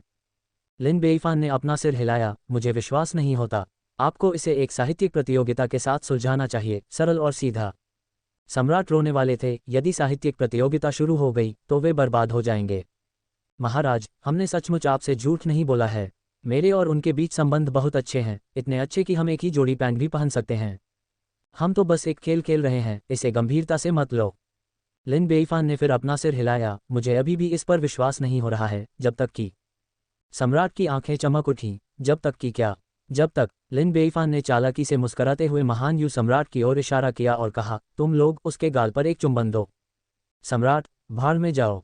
उसे एक चुंबन दे दो और मुझे विश्वास हो जाएगा कि तुम्हारा रिश्ता वास्तव में अटूट है। यदि तुम मना करोगे तो ये साबित हो जाएगा कि तुम्हारा रिश्ता दोषपूर्ण है और मैं स्थिति की निगरानी करना सुनिश्चित करूंगा और तुम्हें उचित टकराव के लिए मजबूर करूंगा। लिन बेईफान ने शरारती मुस्कान के साथ कहा। सम्राट, भाड़ में जाओ। ठीक है, अब आप शुरू कर सकते हैं। लिन बेईफान अपने हाथों को अपनी पीठ के पीछे रखकर चुपचाप इंतजार कर रहा था। चारों सम्राटों ने महान यू सम्राट की ओर देखने के लिए अपना सिर घुमाया तो उन्होंने देखा कि उसका चेहरा मोटा और त्वचा चिकनी थी और वह बिल्कुल जानवर जैसा दिख रहा था। इसके अलावा उसकी दाढ़ी बिखरी हुई थी और उसमें सब्जी के पत्ते लटक रहे थे, तो वे उसे चूमने के लिए खुद को कैसे तैयार कर सकते थे। इस समय महान यू सम्राट के चेहरे पर भी घृणा का भाव था। इन चारों सम्राटों की ऊंचाई, वजन और रूप रंग में भिन्नता थी, लेकिन बिना किसी अपवाद के वे सभी कुरूप थे। क्या ये चार घृणित मूर्ख वास्तव में मेरे महान शरीर को अपवित्र करने का साहस कर सकते हैं? हे स्वर्ग, मैंने कौन से पाप किए हैं कि तुम मेरे साथ ऐसा व्यवहार कर रहे हो? तभी लिन बेईफान ने अपना हाथ हिलाया, आगे बढ़ो और शुरू करो, मेरे लिए इसे मुश्किल मत बनाओ। चारों सम्राटों ने पास आते समय झिझकते हुए कहा। महान यू सम्राट कोने में दुबक गए, कांपते हुए और चिल्लाते हुए, मत आओ और करीब मत आओ, अगर तुम और करीब आए तो मैं चिल्लाऊंगा। चारों सम्राट इसे अपने हृदय में सहन नहीं कर सके। बस थोड़ी देर सहन करो, ये जल्द ही खत्म हो जाएगा। मैं भी नहीं चाहता था, लेकिन मेरे पास कोई विकल्प नहीं था। एक बार जब आप अपनी आंखें बंद करके खोलेंगे तो आपको पता भी नहीं चलेगा कि यह सब खत्म हो चुका है। अच्छा, बस आराम करो, 1 मिनट रुको, महान यू सम्राट जोर से चिल्लाया। तुम्हें और क्या चाहिए? लिन बेईफान ने पूछा। अब मेरी बारी है, महान यू सम्राट ने भाग्य को स्वीकार करते हुए आक्रमण करने की पहल की। यहाँ मत आओ, तुम्हारी सांसों से बदबू आ रही है, और करीब मत आओ, अगर तुम और करीब आए तो मैं चिल्लाऊंगी। आह, ये खत्म हो गया, मैं दागी हूँ। उफ, लिन बेईफान ने पूरा दृश्य देखा, मुस्कुराते हुए कहा, अब ऐसा लगता है कि आपका रिश्ता वाकई काफ़ी अच्छा है। मैं आपके मामलों में हस्तक्षेप नहीं करूंगा, अब आप अपने दम पर हैं। इतना कहकर उसने अपने पीछे की धूल झाड़ ली और चला गया। लिन बेईफान से छुटकारा पाने के बाद सम्राटों के रूप में उनका निजी द्वंद्व जारी रहना था। आखिर मामला इतना बढ़ चुका था कि बिना लड़ाई के इसे सुलझाना मुश्किल था। द्वंद्वयुद्ध के दिन पूरा राजधानी शहर उत्साह से गूंज उठा, क्योंकि हर कोई इस असाधारण घटना को देखने के लिए मार्शल आर्ट क्षेत्र में एकत्र हुआ था। लिन बेईफान भी वहां मौजूद था, एक ऊंचे मंच पर बैठा हुआ, स्वादिष्ट व्यंजनों का आनंद लेते हुए द्वंद्वयुद्ध देख रहा था। उसी समय सफ़ेद वस्त्र पहने एक व्यक्ति लिन बेईफान के पास आया। महाराज, मुझे आशा है कि आप अच्छे होंगे। लिन बेईफान ने अपना सिर घुमाया प्रसन्नता से। सोंग यूफेई, तुम आ गई। उसके सामने खड़ी खूबसूरत महिला कोई और नहीं बल्कि सोंग यूफेई थी, जो हाल ही में लिन बेईफान से मिली थी। वह न केवल मार्शल आर्ट में कुशल थी बल्कि एक शक्तिशाली पृष्ठभूमि से भी आई थी। हाल के दिनों में जबकि सोंग यूफेई एक निश्चित राक्षसी के ठिकाने का पता लगा रही थी, वह संभावित उत्तराधिकारियों के रूप में विभिन्न राजकुमारों का मूल्यांकन भी कर रही थी।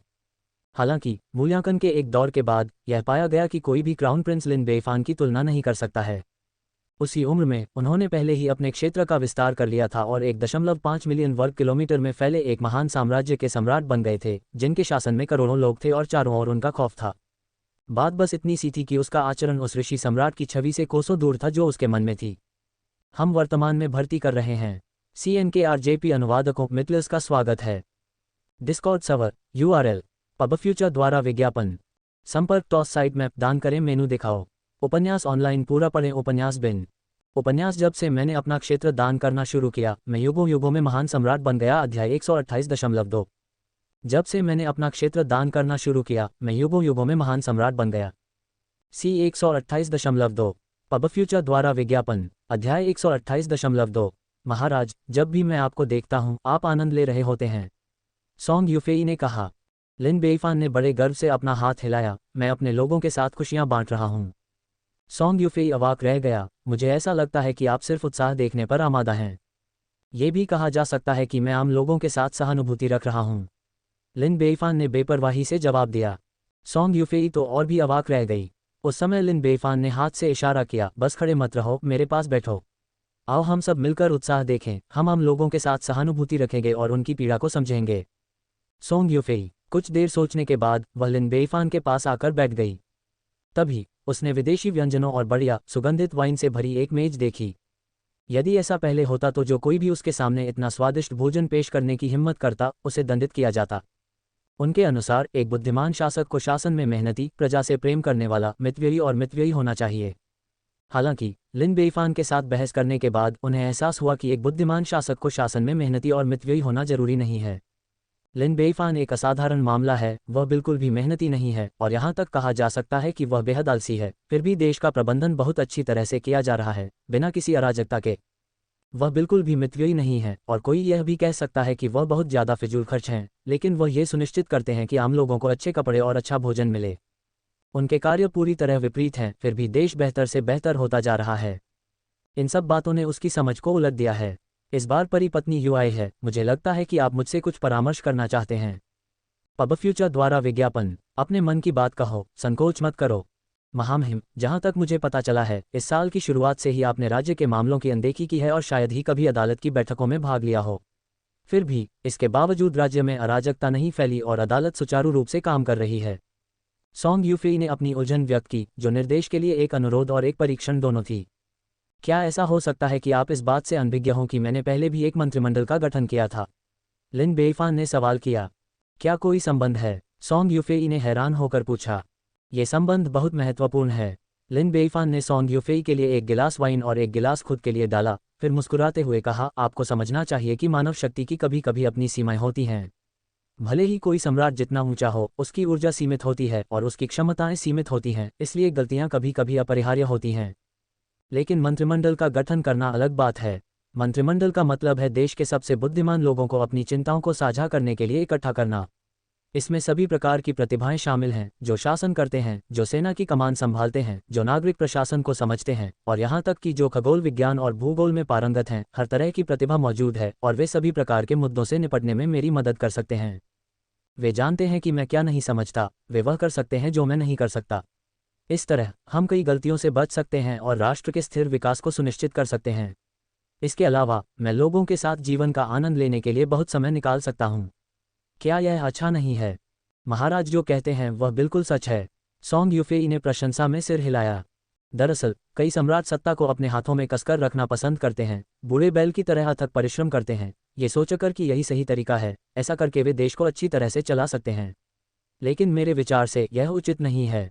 यह उचित क्यों नहीं है? क्या यह अच्छा नहीं है? सोंग यूफेई ने पूछा। यदि दूसरा पक्ष बुद्धिमान और वीर सम्राट है, नैतिक निष्ठा और प्रतिभा से संपन्न है, तो निश्चित रूप से ऐसा करना उचित है। वह अपनी शिक्षा से राष्ट्र को नई ऊंचाइयों पर पहुंचा सकता है। हालांकि वास्तविकता यह है कि कई सम्राट काफी औसत दर्जे के होते हैं, औसत व्यक्ति से अलग नहीं। और चूंकि वे उच्च पदों पर होते हैं, इसलिए वे आलोचना बर्दाश्त नहीं कर सकते, जो केवल उनकी खामियों को बढ़ाती है। अगर ऐसा सम्राट मेहनती हो जाए तो ये देश के लिए एक आपदा है। अपनी अक्षमता के कारण वे केवल अधिक से अधिक गलतियां करते हैं। जितना अधिक वे करते हैं, उतना ही बुरा होता है। अक्सर उनमें आत्म जागरूकता की कमी होती है और वे कठोर सत्य को सुनने में असमर्थ होते हैं। अंततः वे स्वयं भी थक जाते हैं और राष्ट्र को भी नीचे गिरा देते हैं। सोंग यूफेई ने दृढ़ता से सहमति में सिर हिलाया। महाराज, आप बहुत सत्य बोलते हैं, मैंने बहुत कुछ सीखा है। इस समय उसे सम्राटों के बारे में गहरी समझ प्राप्त हुई। पब फ्यूचर द्वारा विज्ञापन, परिश्रम आवश्यक रूप से अच्छे सम्राट का चिन्ह नहीं है। यदि आप अपर्याप्त क्षमताओं वाले एक औसत दर्जे के शासक हैं, तो आप जितना अधिक कठिन परिश्रम करेंगे, उतना ही आप देश को रसातल में ले जाएंगे। लेकिन जब वे इसके बीच में हों तो स्पष्ट रूप से कौन देख सकता है? जब औसत दर्जे के लोगों को सत्ता मिल जाती है, तो वे उससे और अधिक मजबूती से चिपके रहना चाहते हैं, ताकि वे ढिलाई न बरतें। परिणामस्वरूप वे स्वयं को और देश को नुकसान पहुंचाते हैं। भले ही दूसरा व्यक्ति बुद्धिमान और वीर सम्राट हो, फिर भी परिश्रम उचित नहीं है। सोंग यूफेई को समझ नहीं आया, क्यों? भले ही दूसरा पक्ष बुद्धिमान और बहादुर सम्राट हो, लेकिन कौन गारंटी दे सकता है कि वह हमेशा बुद्धिमान और बहादुर रहेगा? हर कोई गलतियां करने के लिए प्रवृत्त होता है और सम्राट कोई अपवाद नहीं है। आम लोग गलती करते हैं, माफी मांगते हैं और बात यहीं खत्म हो जाती है। लेकिन जब सम्राट गलती करते हैं, तो पूरे देश को इसकी कीमत चुकानी पड़ती है। वे जितने मेहनती होते हैं, उतनी ही गलतियां करते हैं। ये सुनकर सोंग यूफेई अवाक रह गया। इसके अलावा कई बुद्धिमान और बहादुर सम्राट अच्छी शुरुआत करते हैं, लेकिन जैसे जैसे वे बूढ़े होते हैं, वे अनिवार्य रूप से उलझन में पड़ जाते हैं। उस समय अपने कमजोर स्वास्थ्य और सीमित दिनों के कारण वे अक्सर सत्ता को और भी अधिक महत्वपूर्ण मानते हैं, उससे और अधिक मजबूती से चिपके रहते हैं, जिद्दी और आत्मधर्मी बन जाते हैं, चाटुकारों का पक्ष लेते हैं और बुद्धिमान मंत्रियों से दूरी बनाते हैं, और इसलिए गलतियां अनिवार्य रूप से होती हैं। तो एक सम्राट के लिए परिश्रम वास्तव में कोई अच्छी बात नहीं है। सोंग यूफेई ने चुपचाप सहमति में सिर हिलाया। मैं तो स्वयं के प्रति बहुत जागरूक हूँ। लिन बेइफान ने गर्व से कहा, मैं देश को बुद्धिमानों के हाथों में सौंपता हूँ, मुझे बस बड़ी तस्वीर की देखरेख करनी है। हर किसी के लिए गलतियां करना संभव नहीं है ना? हाँ। सोंग यूफेई को लगा कि लिन बेइफान की बात बहुत सही है, लेकिन ये स्पष्ट था कि दूसरा पक्ष अपने आलस्य के लिए बहाने बना रहा था। महामहिम, इस ज्ञानवर्धक जानकारी के लिए आपका धन्यवाद। मेरे पास एक और प्रश्न है और मुझे आशा है कि महामहिम मेरी शंकाओं का समाधान कर सकेंगे। तुम्हारा सवाल क्या है? बोलो, लिन बेइफान ने हल्की मुस्कान के साथ कहा। सोंग यूफेई की अभिव्यक्ति असामान्य रूप से गंभीर हो गई। महाराज, कोई देश को अच्छी तरह से कैसे चला सकता है? लिन बेईफान ने थोड़ा भौहें सिकोड़ी। सोंग यूफेई, तुम्हारा ये सवाल, क्या ये बहुत कठिन है? महाराज, आप अपनी समझ के अनुसार ही बोलिए, जितना बोलेंगे उतना ही काफ़ी होगा। लिन बेईफान ने अपना सिर हिलाया। ऐसा नहीं है कि यह मुश्किल है, बल्कि यह बहुत सरल है। सरल? सोंग यूफेई हैरान था। पहली नज़र में यह सवाल आसान लग रहा था, लेकिन असल में इसमें देश के हर पहलू को शामिल किया गया था और यह अविश्वसनीय रूप से जटिल था। यह ऐसा कुछ नहीं था जिसे एक या दो वाक्यों में समझाया जा सके। फिर भी आपको यह आसान लगा। वास्तव में ये बहुत सरल है। बस इसमें शामिल सभी पक्षों के हितों को संतुलित करने की आवश्यकता है। महामहिम, मैं विवरण सुनने के लिए उत्सुक हूँ। लिन बेईफान ने मुस्कुराते हुए कहा, पूरे राष्ट्र को हितों के एक समूह के रूप में देखा जा सकता है।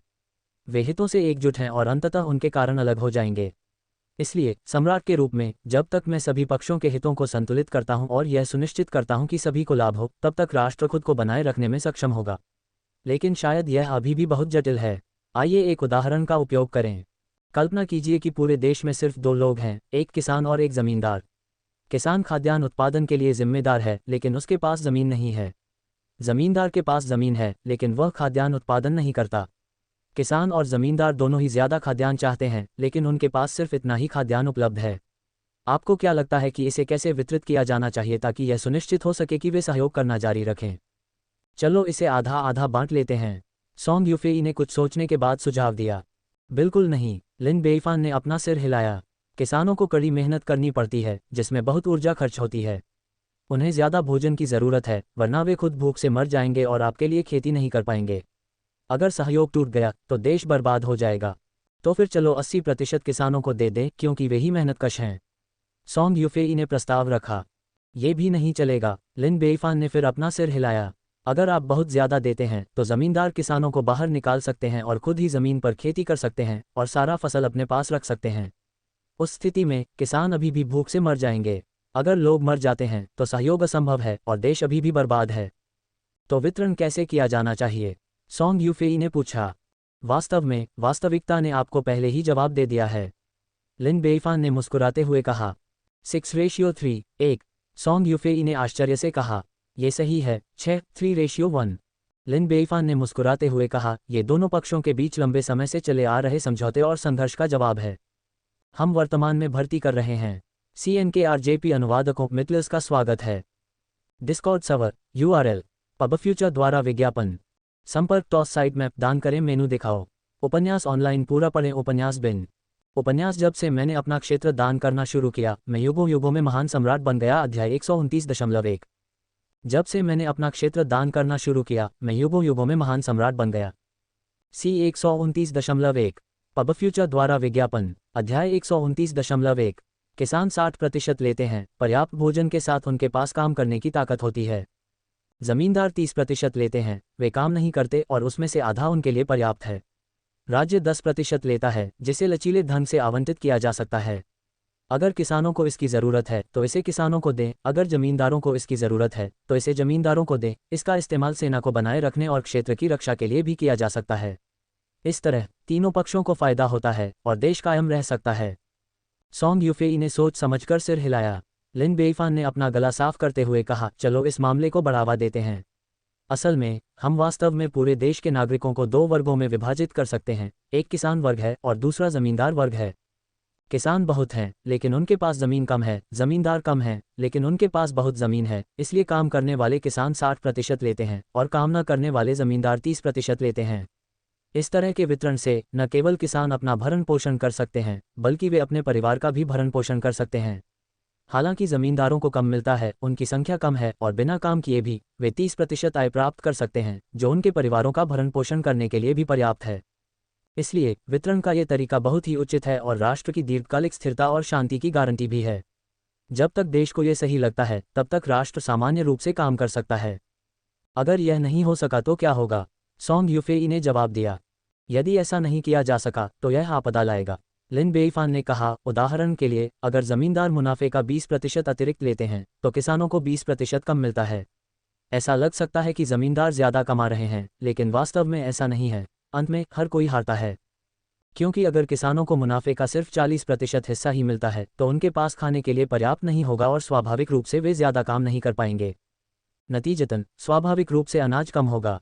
कम अनाज के साथ, चाहे जमींदार हो या किसान, वितरित अनाज की मात्रा कम हो जाती है। अगर यह समय के साथ जारी रहा तो अनाज कम होता जाएगा और अंततः किसानों के पास खाने के लिए भी पर्याप्त नहीं होगा और वे निश्चित रूप से अपना बोझ नीचे रख देंगे और काम करना बंद कर देंगे, जिससे सभी अनाज के बिना रह जाएंगे। क्या आपने कभी गौर किया है कि इतिहास में कई आम लोग अक्सर विद्रोह कर देते हैं क्योंकि उनके पास खाने के लिए पर्याप्त नहीं होता, जिससे राजवंशों का पतन हो जाता है। अगर उनके पास पर्याप्त भोजन होता तो कौन ऐसे जोखिम भरे काम करता है ना? सोंग यूफेई ने पूछा, क्या होगा अगर किसानों को अतिरिक्त 20% मिल जाए? क्या हमने अभी इस पर चर्चा नहीं की?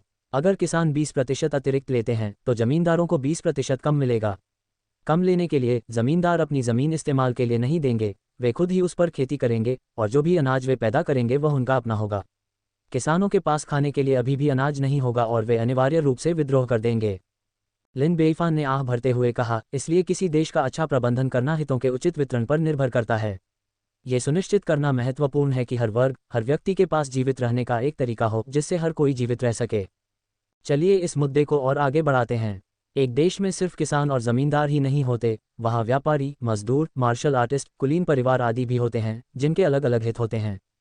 सभी पक्षों के हितों में संतुलन बनाकर ये सुनिश्चित करके कि किसानों के पास खाने के लिए भोजन हो, श्रमिकों के पास काम हो, व्यापारियों के पास पैसा हो तथा जमींदारों के साथ साथ कुलीन परिवारों के पास लाभ हो, केवल तभी कोई देश स्थिर रूप से विकास कर सकता है। सोंग यूफेई अपनी सहमति में सिर हिलाने से खुद को रोक नहीं सका। लिन बेइफान का स्पष्टीकरण तीखा था, क्या सभी राष्ट्रीय समस्याएं मूलतः हितों के मुद्दे नहीं हैं? केवल तभी जब सभी पक्षों के हितों की रक्षा की जाएगी, राष्ट्र का विकास जारी रह सकता है। पब फ्यूचर द्वारा विज्ञापन, यदि किसी भी पक्ष के हितों की रक्षा नहीं की गई तो वे अपना पक्ष पलट देंगे और सहयोग करने से इनकार कर देंगे। महाराज, फिर आप सभी पक्षों के हितों में संतुलन कैसे बिठाते हैं और देश का प्रबंधन कैसे करते हैं? सोंग यूफेई ने एक बार फिर पूछा। लिन बेइफान ने थोड़ा मुस्कुराते हुए कहा, यह काफ़ी सरल है, चूंकि कई हितधारक हैं, बस किराया चाहने वालों की संख्या कम करें। किराएदारों की संख्या कम करें, ये कैसे किया जा सकता है? सोंग यूफेई हैरान था। आइए शुरुआत करते हैं मकान मालिकों से। लिन बेइफान ने रहस्यमय तरीके से पूछा, क्या आप जानते हैं कि मेरे ग्रेजिया में कितने ज़मींदार हैं और उनके पास कितनी ज़मीन है? मुझे कोई जानकारी नहीं है, लेकिन कम से कम उनमें से कुछ तो होंगे ही। वास्तव में यहाँ काफ़ी संख्या में ज़मींदार हैं, लेकिन उनके नियंत्रण वाली कुल भूमि 50,000 वर्ग मील से भी कम है। सोंग यूफेई चौंक गया, इतना छोटा? आप देखिए, ग्रेजिया का क्षेत्रफल पहले ही 1.5 मिलियन वर्ग मील तक पहुँच चुका है। फिर भी जमींदारों के स्वामित्व वाली भूमि इसका एक अंश भी नहीं है। ऐसा इसलिए है क्योंकि जब से मैंने सत्ता संभाली है तब से इस क्षेत्र का विस्तार 5 गुना से भी ज्यादा हो गया है, लेकिन मैंने कभी भी जमीन का एक भी टुकड़ा नहीं दिया है। हालांकि मैं दूसरे देशों की निजी जमीनों को मान्यता देता हूं, लेकिन ज्यादातर जमीन जंगल से वापस ली गई है और यह सारी वापस ली गई जमीन मेरी है। नतीजतन उन जमींदारों की कोई बात नहीं चलती, अंतिम फैसला मेरा ही होता है।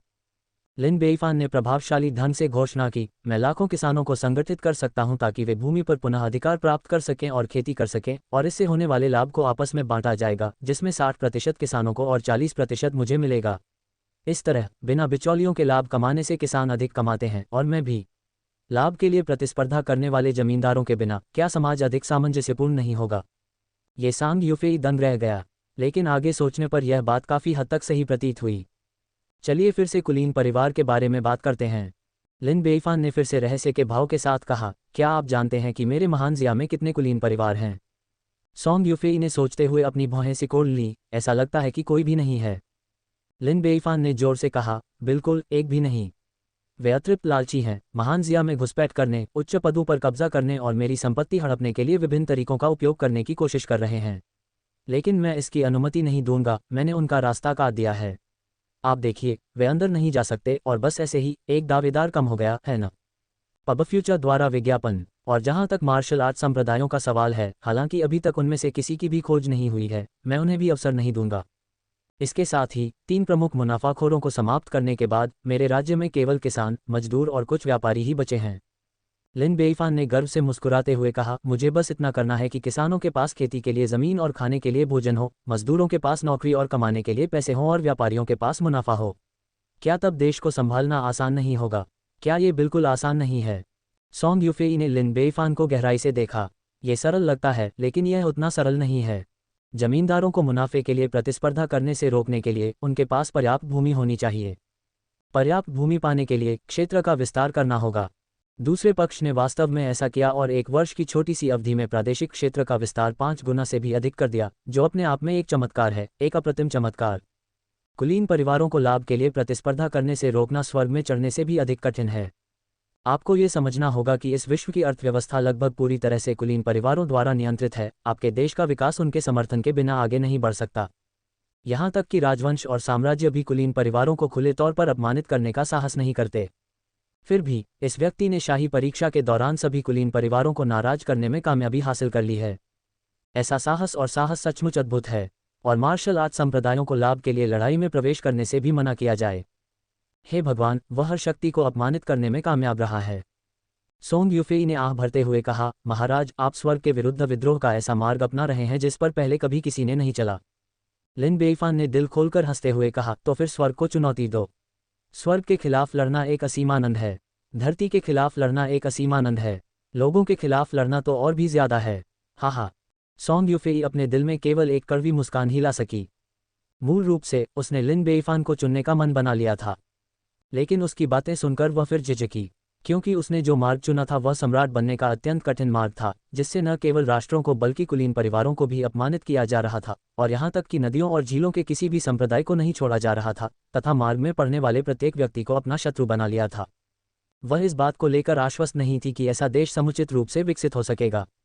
यदि उसने गलत व्यक्ति को चुना तो उसका निवेश बर्बाद हो जाएगा और उसके पीछे की शक्तियों को भी नुकसान होगा। तो वास्तव में वह आसानी से यह जोखिम नहीं उठा सकती थी। अंत में सोंग यूफेई कुछ हद तक निराश हो गई और उसने अधिक उपयुक्त उम्मीदवार की तलाश जारी रखी। लेकिन तभी याओ याओ आ गई। वह बहुत उत्साहित थी। छोटे मूर्ख सम्राट, मैंने सुना है कि तुमने एक दिव्य तलवार प्राप्त की है, जिसे जाहिर तौर पर जुवानक्सियाओ तलवार कहा जाता है, जो आग उगलने में सक्षम है। इनेट्स को उतनी ही आसानी से मार सकती है जितनी आसानी से मुर्गियों और कुत्तों को मारती है। ये बहुत ही अद्भुत है, क्या मैं इसे देख सकती हूँ? बेशक आप कर सकते हैं। लिन बेईफान के हाथ ने हल्के से लहराया और एक बजने वाली ध्वनि के साथ दिव्य तलवार अपने म्यान से बाहर निकलकर लिन बेईफान के हाथ में आ गई। याओ याओ ने दिव्य तलवार ली, उसे उत्साह से कुछ बार हिलाया और हवा में आग की लपटें उठने लगीं, मानो आकाश में आग लग गई हो। ये तलवार वाकई बहुत शक्तिशाली है। न केवल यह अविनाशी है, बल्कि यह तेज लपटें भी छोड़ सकती है। इस तलवार से मैं, याओ याओ, उस महिला को दबा सकता हूँ। हा, मैं अभी उस महिला को काट डालूंगा। तभी लिन बेईफान ने अचानक याओ याओ को गले लगा लिया। याओ याओ घबरा गई, उसका चेहरा लाल हो गया। छोटे मूर्ख सम्राट, तुम क्या कर रहे हो? मुझे छोड़ दो। लिन बेईफान ने जाने दिया, मेरी बात पर ध्यान मत दो, मैं तो बस तुम्हें बचा रहा था। याओ याओ हैरान थी, मुझे बचा रहे हो? हाँ, लिन बेईफान ने गंभीरता से कहा, इस दिव्य तलवार में राक्षसी प्रकृति है। तलवार को पकड़ने से व्यक्ति राक्षसी मार्ग पर गिर सकता है, अपनी मानवता खो सकता है और केवल वध के बारे में सोच सकता है। अभी आपने ऐसे लक्षण प्रदर्शित किए, यही कारण है कि मैंने आपको प्यार से बदलने के लिए गले लगाया। क्या अब आपको कुछ बेहतर महसूस हो रहा है? क्या आप आगे जारी रखना चाहते हैं? मेरा पैर जारी रखो, याओ याओ ने चिढ़कर कहा। अभी तो मुझ पर कोई असर नहीं हुआ। तुम तो बस मेरे साथ स्थिति का फायदा उठा रहे थे। तुम बहुत ही नीच हो, मैं तुम्हारा गला घोंट दूंगा। लिन बेईफान, ओह ओह ओह, हम वर्तमान में भर्ती कर रहे हैं। CNKRJP अनुवादकों मितलस का स्वागत है। डिस्कॉर्ड सर्वर URL पबफ्यूचर द्वारा विज्ञापन। संपर्क टॉस साइट मैप दान करें, मेनू दिखाओ। उपन्यास ऑनलाइन पूरा पढ़ें। उपन्यास बिन। उपन्यास जब से मैंने अपना क्षेत्र दान करना शुरू किया, मैं युगों युगों में महान सम्राट बन गया। अध्याय 129.2। जब से मैंने अपना क्षेत्र दान करना शुरू किया, मैं युगों युगों में महान सम्राट बन गया। C 129.2 पबफ्यूचर द्वारा विज्ञापन। अध्याय 129.2। गला घोंटने के बाद भी याओ याओ ने दिव्य तलवार नीचे रख दी, क्योंकि उसे सचमुच ऐसा महसूस हो रहा था कि कुछ क्षण पहले ही वह दिव्य तलवार से प्रभावित हुई थी और उसके मन में कुछ जानलेवा विचार आ रहे थे। यदि उसने गलती से उस छोटे मूर्ख सम्राट को मार दिया तो पछतावे के लिए बहुत देर हो जाएगी। वैसे छोटे मूर्ख सम्राट, मैंने सुना है कि तुमने उन मार्शल कलाकारों से 10 लाख से ज्यादा टैल चांदी ठगी और धोखा देकर हड़प ली है। चूंकि मैं भी तुम्हारा ही हूं, तो क्या तुम्हें मेरे साथ भी कुछ नहीं बांटना चाहिए? याओ याओ ने अपना छोटा सा हाथ आगे बढ़ाया, उसका चेहरा प्रत्याशा से भरा हुआ था। लिन बेईफान एकदम कुंवारे थे। देने को पैसे नहीं, पर मैं अपना शरीर दे सकता हूँ। हम्फ, तुमने इतना पैसा कमाया है और तुम एक पैसा भी नहीं बचा सकते। याओ याओ नाखुश था। याओ याओ, तुम्हें इस तरह बोलने की अनुमति नहीं है, लिन बेईफान ने सख्ती से कहा। मैं सिद्धांतों पर चलने वाला आदमी हूँ। जब तक तुम मुझे मेरे बिस्तर पर नहीं जीत सकते, मेरी जेब से एक पैसा निकालने के बारे में सोचना भी मत। याओ याओ, एक पल के बाद लिन बेईफान, ओह ओह ओह, थोड़ी देर मौज मस्ती करने के बाद याओ याओ का छोटा सा चेहरा असामान्य रूप से गंभीर हो गया।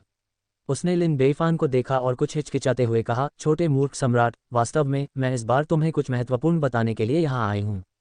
तुम्हें मानसिक रूप से तैयार रहना चाहिए। लिन बेईफान चौंका, क्या बात है? क्या ऐसा हो सकता है कि तुम मेरे बच्चे को जन्म दे रही हो? याओ याओ ने लिन बेईफान को फिर से चुटकी ली और चिढ़कर कहा, मजाक बंद करो, मैं गंभीर हूँ। मैं तुम्हें ये बताने आया हूँ कि हमारा व्यापारिक सौदा नहीं हो सकता, क्योंकि बाहर के कुलीन परिवारों ने पहले ही ग्रेट जिया को घेर लिया है। तुम अपना माल नहीं बेच सकते और हम अपना माल अंदर नहीं ला सकते, इसलिए। लिन बेईफान ने बेपरवाही से कहा, कोई बात नहीं, मुझे तो इसका अनुमान था। वे बस इतना ही कर सकते हैं, लेकिन सच कहूँ तो इससे ग्रेट जिया पर कोई असर नहीं पड़ता। छोटे मूर्ख सम्राट, क्या तुम सचमुच ठीक हो? याओ याओ ने फिर पूछा। वाकई, ये ठीक है। आज का महान जिया वह नहीं है जो पहले हुआ करता था। लिन बेईफान ने गर्व से कहा, मौजूदा ग्रेट जिया का क्षेत्रफल 1.5 मिलियन वर्ग किलोमीटर है, जनसंख्या 12 मिलियन से ज्यादा है और संसाधन भी बहुत समृद्ध हैं। अब हम बाहरी दुनिया पर निर्भर हुए बिना अपने दम पर विकास कर सकते हैं। इसलिए उन्हें नाकाबंदी करने दें, ज्यादा से ज्यादा हमारा विकास थोड़ा धीमा हो जाएगा, लेकिन इससे समग्र स्थिति पर कोई असर नहीं पड़ेगा। याओ याओ ने राहत की सांस ली, इससे मेरा मन शांत हो गया। लेकिन चाहे कुछ भी हो, मैं हमेशा तुम्हारे साथ रहूंगी, तुम्हारा समर्थन करूंगी। पब फ्यूचर द्वारा विज्ञापन। लिन बेईफान बहुत प्रभावित हुआ, याओ याओ, तुम मेरे लिए बहुत अच्छी हो। याओ याओ ने गर्व से कहा, बेशक, अगर मैं तुम्हारे लिए अच्छा नहीं हूं तो मुझे किसके लिए अच्छा होना चाहिए? लिन बेईफान और भी भावुक हो गया, मैं तुम्हारा बहुत एहसानमंद हूं। क्या मैं अपने शरीर से इस स्नेह का कर्ज चुका सकता हूं? याओ याओ, अगर तुम नहीं बोलोगे तो मैं इसे तुम्हारी सहमति मान लूंगा। लिन बेईफान ने फिर से अपनी बाहें खोल दीं। याओ याओ, एक पल के बाद लिन बेईफान, ओह ओह ओह। महत्वपूर्ण मामलों पर चर्चा करने के बाद याओ याओ चला गया। वह समाधान के बारे में सोचने के लिए वापस गई, ये देखने के लिए कि क्या वह कुलीन परिवारों की नाकाबंदी को तोड़ सकती है और लिन बेईफान के साथ व्यापार जारी रख सकती है। इस बीच कुलीन परिवारों ने कार्रवाई शुरू कर दी थी। उन्होंने ग्रेट जिया क्षेत्र में अफवाहें फैलाने के लिए लोगों को भेजा, जिसमें दावा किया गया कि ग्रेट जिया ने कुलीन परिवारों को नाराज कर दिया है, कि इसकी अर्थव्यवस्था अवरुद्ध हो गई है, कि खनन किए गए अयस्कों को बेचा नहीं जा सकता है और ग्रेट जिया बर्बाद होने वाला है। इससे लोगों में अफरा-तफरी मच गई, लोग काम करने में असमर्थ हो गए, सामान जमा करने लगे, कुछ लोग तो ग्रेट जिया से भाग गए। अदालत में लिन बेईफान गुस्से में थे, उन सभी को गिरफ्तार करो जो अफवाह फैलाते हैं और अराजकता पैदा करते हैं। हाँ महाराज, लिन बेईफान ने आगे कहा, इसके अलावा जनता को आश्वस्त करें, उत्पादन को व्यवस्थित करना जारी रखें और किसी भी क्षेत्र में काम बंद न करें। अगर वे संसाधन बेचे नहीं जा सकते तो उन्हें रखें, वे वैसे भी समाप्त नहीं होंगे। हाँ महाराज, प्रारंभिक उथल-पुथल के बाद ग्रेट जिया के नागरिकों को एहसास हुआ कि कुछ भी नहीं बदला है, इसलिए वे अपनी सामान्य गतिविधियों में वापस लौट गए। वास्तव में कुलीन परिवारों द्वारा की गई आर्थिक नाकेबंदी का ग्रेट जिया पर कोई प्रभाव नहीं पड़ा, क्योंकि ग्रेट जिया की अर्थव्यवस्था निर्यात उन्मुख नहीं है। हालांकि निर्यात बहुत अधिक आर्थिक आय ला सकता है, यह उनके बिना कोई समस्या नहीं है, क्योंकि लिन बेईफान ने पहले से ही रियल एस्टेट जैसे उद्योगों के माध्यम से एक घरेलू आर्थिक चक्र बनाया है। ग्रेट जिया की जनसंख्या और संसाधन घरेलू आर्थिक बाजार को सहारा देने के लिए पर्याप्त हैं। पब फ्यूचर द्वारा विज्ञापन। इसके अलावा युद्धों के माध्यम से बहुत अधिक धन संचय किया गया है। हालांकि निर्यात व्यवहार्य न होने के कारण लिन बेईफान ने राष्ट्रीय नीति में कुछ समायोजन किए। मंत्री जी, सीमेंट सड़कों का निर्माण कैसा चल रहा है? हेशेन ने जोर से कहा, महाराज को रिपोर्ट करते हुए। सीमेंट सड़कों का निर्माण शुरू हुए 3 महीने से अधिक समय बीत चुका है। सीमेंट की सड़कें राजधानी शहर से शुरू हुई और अब 4 शहरों को जोड़ चुकी हैं, जो कि बहुत बढ़िया। जैसा कि कहा जाता है, अमीर बनने के लिए पहले सड़कें बनाओ। जब तक प्रमुख शहरों में सड़कें अच्छी तरह से बनी हुई हैं, ये हमारे देश की अर्थव्यवस्था को बहुत बढ़ावा देगा। इसलिए हम इस साल के अंत तक सभी प्रमुख शहरों में सड़कें सुलभ बनाने का प्रयास कर रहे हैं। हेशेन ने बहुत दबाव महसूस किया। हाँ, आपका विनम्र सेवक काम में तेजी लाएगा। लिन बेईफान ने आगे कहा, इसके अलावा शिपयार्ड पर कड़ी नज़र रखें और उन्हें जल्द से जल्द बड़े जहाज बनाने के लिए कहें। हेशेन ने उत्तर दिया, हाँ महाराज। वापस लौटने के बाद हेशेन ने सड़कें बनाने के लिए और अधिक जनशक्ति का संगठन किया। कुलीन परिवारों द्वारा रोके जाने के बावजूद लिन बेईफान अभी भी कुछ हद तक गुस्से में था। वह ऐसा व्यक्ति नहीं था जो बिना प्रतिरोध किए या अपमान का जवाब दिए चुपचाप सब कुछ सह लेता। चूंकि तुमने मुझ पर हमला करने का साहस किया है, तो तुम्हें एक निश्चित कीमत चुकाने के लिए तैयार रहना होगा। इसलिए लिन बेईफान ने गुप्त रूप से कुछ व्यवस्थाएं की। इस समय लोगों का एक समूह जंगल से भाग रहा था। शुक्र है कि मैंने तुरंत प्रतिक्रिया की। जैसे ही मुझे लगा कि कुछ गड़बड़ है, मैं तुरंत भाग गया, अन्यथा मैं वापस नहीं आ पाता। ये ग्रेट जिया वास्तव में कुलीन परिवारों के लिए लंबे समय तक रहने की जगह नहीं है। वे हमारे प्रति पूरी तरह से निर्दयी हैं। यहाँ बिताया गया हर अतिरिक्त मिनट हमें और अधिक खतरे में डालता है। चलो जल्दी से आगे बढ़ते हैं। अगर हम 30 या 40 वीं दूर निकल सकें तो हम सुरक्षित रहेंगे। लोगों का ये समूह कुलीन जू परिवार के सदस्य थे जो ग्रेट ज़िया के भीतर छिपे हुए थे। ग्रेट ज़िया में अफवाहें फैलाने और जनता की भावनाओं को भड़काने के आदेशों का पालन करने के बाद अब ग्रेट ज़िया के अधिकारियों द्वारा उनकी तलाश की जा रही थी। हालांकि उन्होंने तुरंत प्रतिक्रिया की और जैसे ही उन्हें लगा कि कुछ गड़बड़ है वे तुरंत भाग निकले। वे अब भूतपूर्व वैन साम्राज्य की सीमा पर भाग गए थे। यह क्षेत्र वनस्पति से भरा हुआ था और पहाड़ी रास्ते उबड़-खाबड़ और नेविगेट करने में कठिन थे। यही वजह है कि वहां कोई महान ज़िया सैनिक तैनात नहीं था, इसलिए उन्हें इस क्षेत्र से भागने की संभावना पर विचार करना पड़ा। तभी वे अचानक गिर पड़े। ओह, यहाँ छेद क्यों है? क्या हम किसी जानवर की मांद में गिर गए? हम कितने बदकिस्मत हो सकते हैं। ये खत्म हो गया, इस बार यह सचमुच खत्म हो गया। मदद करो, क्या कोई मुझे बचा सकता है? वे गड्ढे के खुले भाग से नीचे गिर पड़े। सिर के बल गिरते हुए उनकी आंखों के सामने तारे दिखने लगे। उन्हें पता नहीं चला कि वे कब रुके, लेकिन जब वे रुके तो उन्होंने खुद को एक मंद रोशनी वाले क्षेत्र में पाया जहां वे उत्तर दक्षिण तथा पूर्व पश्चिम में अंतर नहीं कर पा रहे थे। उन्होंने चारों ओर देखने के लिए माचिस जलाई। आखिर यह जगह क्या है? यह एक कृत्रिम सुरंग जैसा दिखता है। कोई वहां गड्ढा क्यों खोदेगा? वे बहुत हैरान हुए, लेकिन सुरंग के प्रवेश द्वार की ओर चलते रहे और फिर उन्होंने वास्तव में एक प्राचीन विशाल पत्थर का द्वार देखा। प्राचीन बड़े पत्थर के द्वार के बगल में एक पत्थर का स्तंभ भी था। वे बस वहां जाकर देखने ही वाले थे कि अचानक कोई उत्साह से चिल्लाया, देखो सब लोग, वहां देखो। लगता है वहां सोना है, ढेर सारा सोना। सभी ने अपना सिर घुमाकर देखा और सभी रोमांचित हो गए। सोना, सचमुच बहुत सारा सोना, हम अमीर बनने जा रहे हैं। हा हा हा, तारांकन तारांकन तारांकन। TLN, सुझाव के लिए धन्यवाद पर्पल स्प्रिंग और डैनियन। पर्पल स्प्रिंग द्वारा प्रायोजित अध्याय 1/4 हम वर्तमान में भर्ती कर रहे हैं। CNKRJP अनुवादकों मितलस का स्वागत है। डिस्कॉर्ड सर्वर URL पबफ्यूचर द्वारा विज्ञापन। संपर्क टॉस साइट मैप दान करें मेनू दिखाओ। उपन्यास ऑनलाइन पूरा पढ़ें। उपन्यास बिन। उपन्यास जब से मैंने अपना क्षेत्र दान करना शुरू किया मैं युगों युगों में महान सम्राट बन गया। अध्याय 130.1 जब से मैंने अपना क्षेत्र दान करना शुरू किया मैं युगों युगों में महान सम्राट बन गया। C 130.1 पबफ्यूचर द्वारा विज्ञापन। अध्याय 130.1 बड़े पत्थर के दरवाजे के नीचे वास्तव में भारी मात्रा में सोना छिपा हुआ था। सबसे कम कीमत कई सौ टेल है। अगर इसे बाहर चांदी से बदला जाए तो इसकी कीमत हजारों टेल होगी। वे सब नौकर थे, उन्होंने इतना सोना कब देखा था। यही कारण है कि हर कोई उत्साह से उस पर टूट पड़ा। सोना, कितना सारा सोना।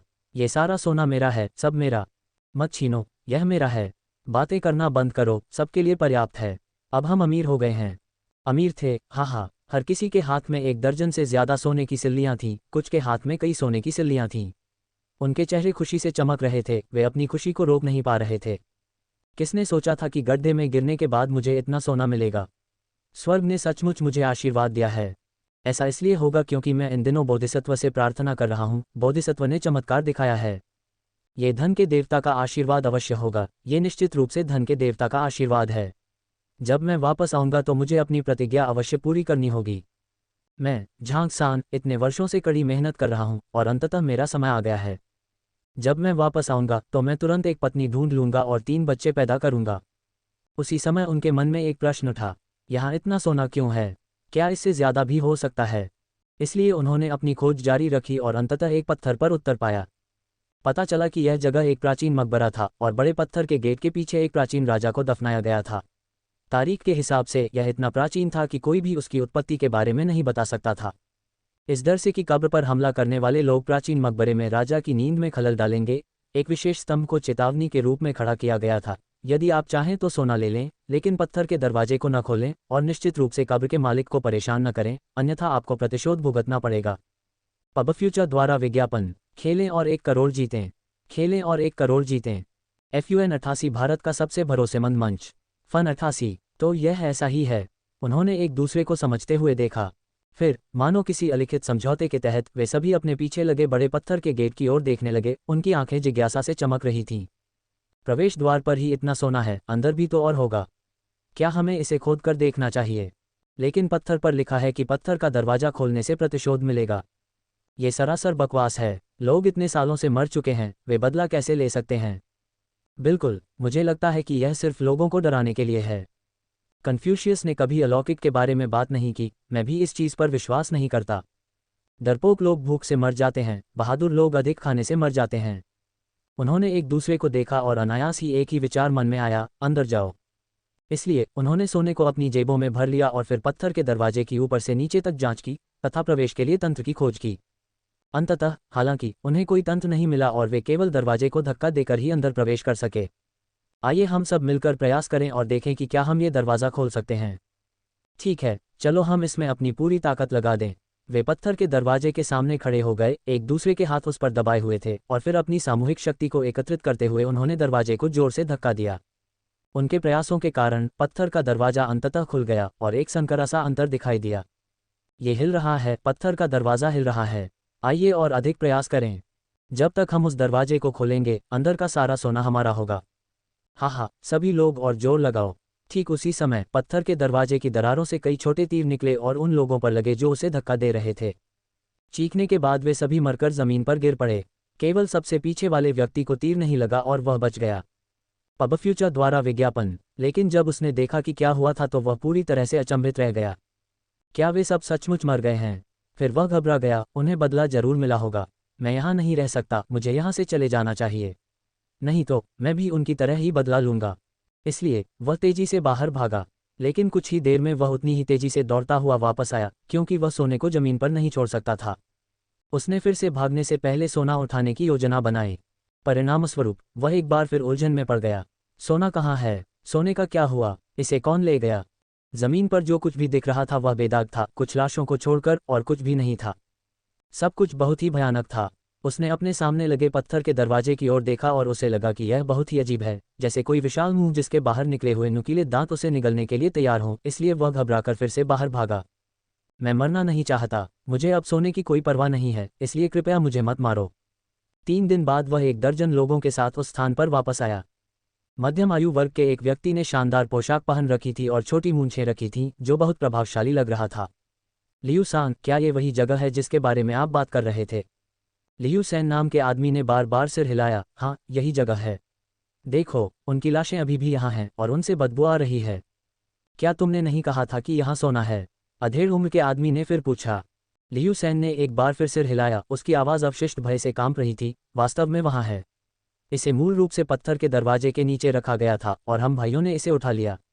लेकिन क्योंकि हम बहुत लालची थे और पत्थर के दरवाजे को खोलने की कोशिश की, हमें उम्मीद नहीं थी कि हम कब्र के मालिक के आराम को बाधित करेंगे और हमें प्रतिशोध का सामना करना पड़ा। यहीं मर गए और यहाँ तक कि सोना भी गायब हो गया। अधेड़ उम्र के आदमी ने नाक सिकुड़ी। प्रतिशोध? बकवास, ये स्पष्ट रूप से एक जाल था। तुमने पत्थर के दरवाजे को धक्का दिया और तंत्र को चालू कर दिया, इसलिए तुम्हें तीर से मार दिया गया। तुम्हें यही सजा मिली है। अधेड़ उम्र का आदमी पत्थर के खंभे के पास गया और उसे ध्यान से जांचा। उसका चेहरा खुशी से चमक उठा और उसने कहा, इस मकबरे का मालिक जीवन में एक राजा था, जिसे मरने के बाद यहाँ दफनाया गया। राजा आमतौर पर बहुत अमीर होते हैं, इसलिए इस मकबरे के अंदर बहुत सारा सोना, चांदी और जवाहरात होना चाहिए। हाँ, मैंने इसे बिना किसी प्रयास के पाया है। आओ, कोई मेरे लिए पत्थर का दरवाजा तोड़ दे। गुरु, यह नहीं चलेगा, इसके लिए शापित हो जाओगे। झांग क्वान और अन्य लोगों को देखो, वे यहीं मर गए क्योंकि उन्होंने पत्थर के दरवाजे को धक्का देने की कोशिश की थी। लियू सान ने विरोध किया। अरे कायर, मौत से डरने वाले, रास्ते से हट जाओ। मेरे जरूरी काम में देरी मत करो। मध्यम आयु वर्ग के व्यक्ति ने लियू सान को एक तरफ धकेल दिया और अपने पीछे खड़े लोगों पर चिल्लाया, आप सभी लोग आएं और इस पत्थर के दरवाजे को तोड़ने में मेरी मदद करें। हाँ मास्टर। 1 दर्जन नौकरों ने एक बड़ा लट्ठा लिया और उसे लेकर आगे बढ़े। बूम बूम, कुछ प्रयासों के बाद पत्थर का दरवाजा अंततः खुल गया। हुश हुश हुश, तीरों की बौछार हुई और वे दर्जन भर नौकर मारे गए। लियू सैन इतना डर गया था कि उसका चेहरा पीला पड़ गया था और कमजोर पैरों के साथ वह जमीन पर गिर पड़ा। फिर भी वह पीछे की ओर भागता रहा, खुद से बड़बड़ाता रहा, मुझे पता था कि पत्थर का दरवाजा खोलने से प्रतिशोध मिलेगा, प्रतिशोध मिलेगा। तुम्हें इस पर विश्वास नहीं हुआ और अब तुम सब मर चुके हो। मध्यम आयु वर्ग के व्यक्ति ने लियू सान पर कोई ध्यान नहीं दिया और पत्थर के दरवाजे की ओर चला गया। उसी समय बाणों की एक और बौछार छोड़ी गई। उसने अपने युद्ध कौशल का प्रयोग करके बाणों की इस लहर को चकमा दिया, दूसरी लहर को पीछे धकेला और दरवाजे पर पहुंच गया। एक नज़र में ही वह खुशी से झूम उठा। सोना, इतना सारा सोना। उसने देखा कि पत्थर के दरवाजे के पीछे जमीन पर सोने और चांदी के बहुत सारे खजाने बिखरे पड़े थे, जिनकी अनुमानित कीमत 10,000 टेल चांदी से भी अधिक थी। ऐसा नहीं था कि उसने कभी इतना सारा सोना चांदी का खजाना नहीं देखा था, लेकिन उसने कभी इतना सारा सोना चांदी जमीन पर बिखरा हुआ नहीं देखा था। ये सचमुच स्वर्ग के उपहारों की बर्बादी थी। उसने जमीन से सोने और चांदी के खजाने उठाए और वे वास्तव में सोने के एक छोटे से पहाड़ के रूप में जमा हो गए। ये यात्रा बुरी नहीं थी, ये यात्रा सार्थक थी। हाँ। उसी समय उसने अपने सामने एक और दरवाजा देखा, एक विशाल कांस्य दरवाजा, और कांस्य दरवाजे के बगल में एक पत्थर की स्तंभ भी थी। उन्होंने ध्यानपूर्वक देखा और पाया कि इसकी सामग्री बाहरी स्टील पर लिखी सामग्री के समान ही थी। ये कब्र पर हमला करने वालों के लिए चेतावनी है, तुम्हें यहीं तक आना चाहिए। जमीन से सोने और चांदी के खजाने को उठाओ और चले जाओ। कांस्य द्वार मत खोलो और निश्चित रूप से कब्र के मालिक के शाश्वत विश्राम को बाधित मत करो, अन्यथा परिणाम भुगतो। तारांकन डैनी एन द्वारा प्रायोजित अध्याय 2/4। हम वर्तमान में भर्ती कर रहे हैं। CNKRJP अनुवादकों मिटलर्स का स्वागत है। डिस्कॉर्ड सर्वर URL पबफ्यूचर द्वारा विज्ञापन। एकदम नई थार जीतने का मौका पाएं। एकदम नई थार जीतने का मौका पाएं। आज ही फन 88 पर अपनी जीत का सिलसिला शुरू करें। फन 88 संपर्क टॉस साइट मैप दान करें मेनू दिखाओ। उपन्यास ऑनलाइन पूरा पढ़ें। उपन्यास बिन उपन्यास जब से मैंने अपना क्षेत्र दान करना शुरू किया मैं युगों युगों में महान सम्राट बन गया। अध्याय 130.2 जब से मैंने अपना क्षेत्र दान करना शुरू किया मैं युगों युगों में महान सम्राट बन गया। C 130.2 पबफ्यूचर द्वारा विज्ञापन। अध्याय 130.2 अधेड़ उम्र के आदमी ने उपहास करते हुए कहा, यह अंधविश्वासी बकवास के अलावा कुछ नहीं है। सामने लगे कांसे के दरवाजे की ओर उसकी निगाह और भी अधिक उत्कट हो गई। यदि दरवाजे के ठीक बाहर हजारों टन चांदी मिल सकती है तो निश्चय ही अंदर सोने और चांदी का खजाना और भी अधिक प्रचुर होगा। और ये सारे सोने चांदी के खजाने उसकी जेब में गिरने वाले थे। हाँ, वह उत्सुकता से आगे बढ़ा और अपनी ताकत से पीतल के दरवाजे को खोलने का इरादा किया। तभी दरवाजे की दरार से तीरों की बौछार निकली। वह तैयार था और जल्दी से चकमा दे दिया। आत्मसंतुष्टि के साथ मुस्कुराया, एकमात्र जाल सोचता है कि वे मुझे हरा सकते हैं। उसी समय हरे रंग की गैस की एक धारा फूट पड़ी। मध्यम आयु का वह व्यक्ति जो अभी भी अपने गौरव में मगन था, उसका चेहरा पीला पड़ गया। वह जहर के प्रभाव में आ गया और उसकी मृत्यु हो गई। आहू से भी उसका बदला मिल गया। मैंने तुमसे कहा था कि दरवाज़ा मत खोलना, लेकिन तुम मेरी बात पर यकीन नहीं करोगे। अब वे सब मर चुके हैं, मुझे ये जगह छोड़ देनी चाहिए। लियू सांग घबरा कर भाग गया। 3 दिन बाद वह लोगों के एक अन्य समूह के साथ वापस लौटा। इस बार लोगों की लहर और भी बड़ी थी, जो 30 या 40 के समूह तक पहुंच गई थी, और हर एक व्यक्ति असाधारण रूप से मजबूत दिखाई दे रहा था। उनमें से एक अधेड़ उम्र का व्यक्ति था जो लगभग 7 फुट लंबा था। उसकी पीठ चौड़ी और कमर भालू जैसी थी। उसका चेहरा पूरी दाढ़ी से ढका हुआ था और उसकी उपस्थिति इतनी प्रभावशाली थी कि दूसरों के लिए उसकी आंखों में देखना मुश्किल हो रहा था। क्या जू झेंगक्वान की सचमुच यही मृत्यु हुई थी? हाँ, एल्डर जू। लियू सान ने सिर हिलाया और एक कड़वी मुस्कान के साथ झुक गया। मास्टर जू ने तर्क नहीं सुना और कांस्य द्वार खोलने पर जोर दिया। इस तरह उसने कब्र के मालिक को नाराज कर दिया और उसे प्रतिशोध का सामना करना पड़ा। देखो, उसका शरीर अभी भी वहां है। एल्डर जू निडर होकर पत्थर के गेट से गुजरे और एक सड़ती हुई लाश के पास पहुंचे। उसकी जांच करने के बाद उन्होंने कहा, यह वास्तव में जू झेनेक्वान का शरीर है। वह जहर से मर गया। जहर बहुत शक्तिशाली है। जैसे ही यह जू झेनेक्वान के संपर्क में आया, इसने उसे तुरंत मार डाला। इसलिए जब हम बाद में कांस्य द्वार को धक्का देकर खोलेंगे तो आप सभी को सावधान रहना चाहिए, समझे? हाँ, एल्डर, भीड़ ने एक स्वर में उत्तर दिया। आप अभी भी इसे खोलने जा रहे हैं? मुझे लगता है कि यह अनावश्यक है, इसके कारण कई लोग मर चुके हैं। लियू सैन ने डरते हुए कहा। एल्डर जू ने व्यंग्य किया, इसे नहीं खोला। क्या तुम उम्मीद करते हो कि मैं यहाँ तक बिना कुछ लिए आया हूँ? इतनी समृद्ध प्राचीन कब्र मिलना दुर्लभ है। स्वर्ग ने जो दिया है उसे न लेना, उसके क्रोध को झेलना है। लेकिन बड़े लोग मरेंगे। लियू सान चिंतित हो रहा था। पबफ्यूचर द्वारा विज्ञापन। बड़े जू ने गर्व से कहा, मैं एक महान इन्नेट विशेषज्ञ हूँ, डरने की क्या बात है? तो इसे खोलो। हाँ, एल्डर। सभी ने मिलकर पीतल का दरवाज़ा खोलने का काम किया। उसी समय कांस्य द्वार से हरे रंग की जहरीली गैस निकली। यद्यपि सभी लोग तैयार थे, फिर भी उनमें से आधे लोग जहरीली गैस के कारण मर गए। एल्डर जू बहुत घबरा गया, इतनी भयंकर जहरीली गैस। लेकिन मैं तो और भी उत्सुक हूँ ये देखने के लिए कि इस कांसे के दरवाजे के पीछे क्या छिपा है। वह तेजी से मुड़कर और फुर्तीली चाल से पीतल के दरवाजे के सामने पहुंचा, उस पर अपने हाथ रखे और जोर से बोला, मेरे लिए खोलो। उसी समय कांस्य द्वार से एक बार फिर जहरीली गैस निकली। ये गैस अविश्वसनीय रूप से शक्तिशाली थी, जो कांसे को भी जंग लगा सकती थी तथा फुफकारने जैसी ध्वनि निकालती थी। हालांकि ट्रू क्यूई ने एल्डर जू के शरीर को ढककर उनकी रक्षा की, जिससे जहरीली गैस उन पर अप्रभावी हो गई। एक जोरदार गड़गड़ाहट के साथ उसने कांस्य द्वार को धक्का देकर खोल दिया, और फिर अंदर का सदा जलने वाला दीपक स्वतः ही प्रज्वलित हो गया। एल्डर जू ने देखा कि यह एक अत्यंत विशाल भूमिगत महल था, जो पत्थरों को तराश कर बनाया गया था तथा ताइची और 8 त्रिग्रामों का रूप प्रस्तुत कर रहा था, जो अत्यंत रहस्यमयी लग रहा था। महल के मध्य में एक विशाल कांस्य ताबूत था, जो एक छोटे से घर जैसा था, जिसके भीतर कब्र का स्वामी चिर निद्रा में लेटा हुआ होगा।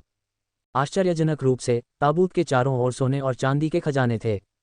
सोने के पहाड़, चांदी के पहाड़ और मोतियों और गोमेद से भरे कई बड़े बक्से, साथ ही कई अनाम लेकिन बेहद कीमती खजाने उसकी आंखों को चकाचौंध कर रहे थे, उसकी दृष्टि को भारी कर रहे थे। यद्यपि वह धन संपत्ति का आदी था, फिर भी उसने इतना सारा सोना, चांदी और जवाहरात एक साथ कभी नहीं देखे थे। विशेषकर सोने और चांदी के 2 पहाड़, वे तो बहुत ही प्रभावशाली थे। उत्साह से अभिभूत एल द जू असंगत हो गया। ठीक है, ठीक है, ठीक है।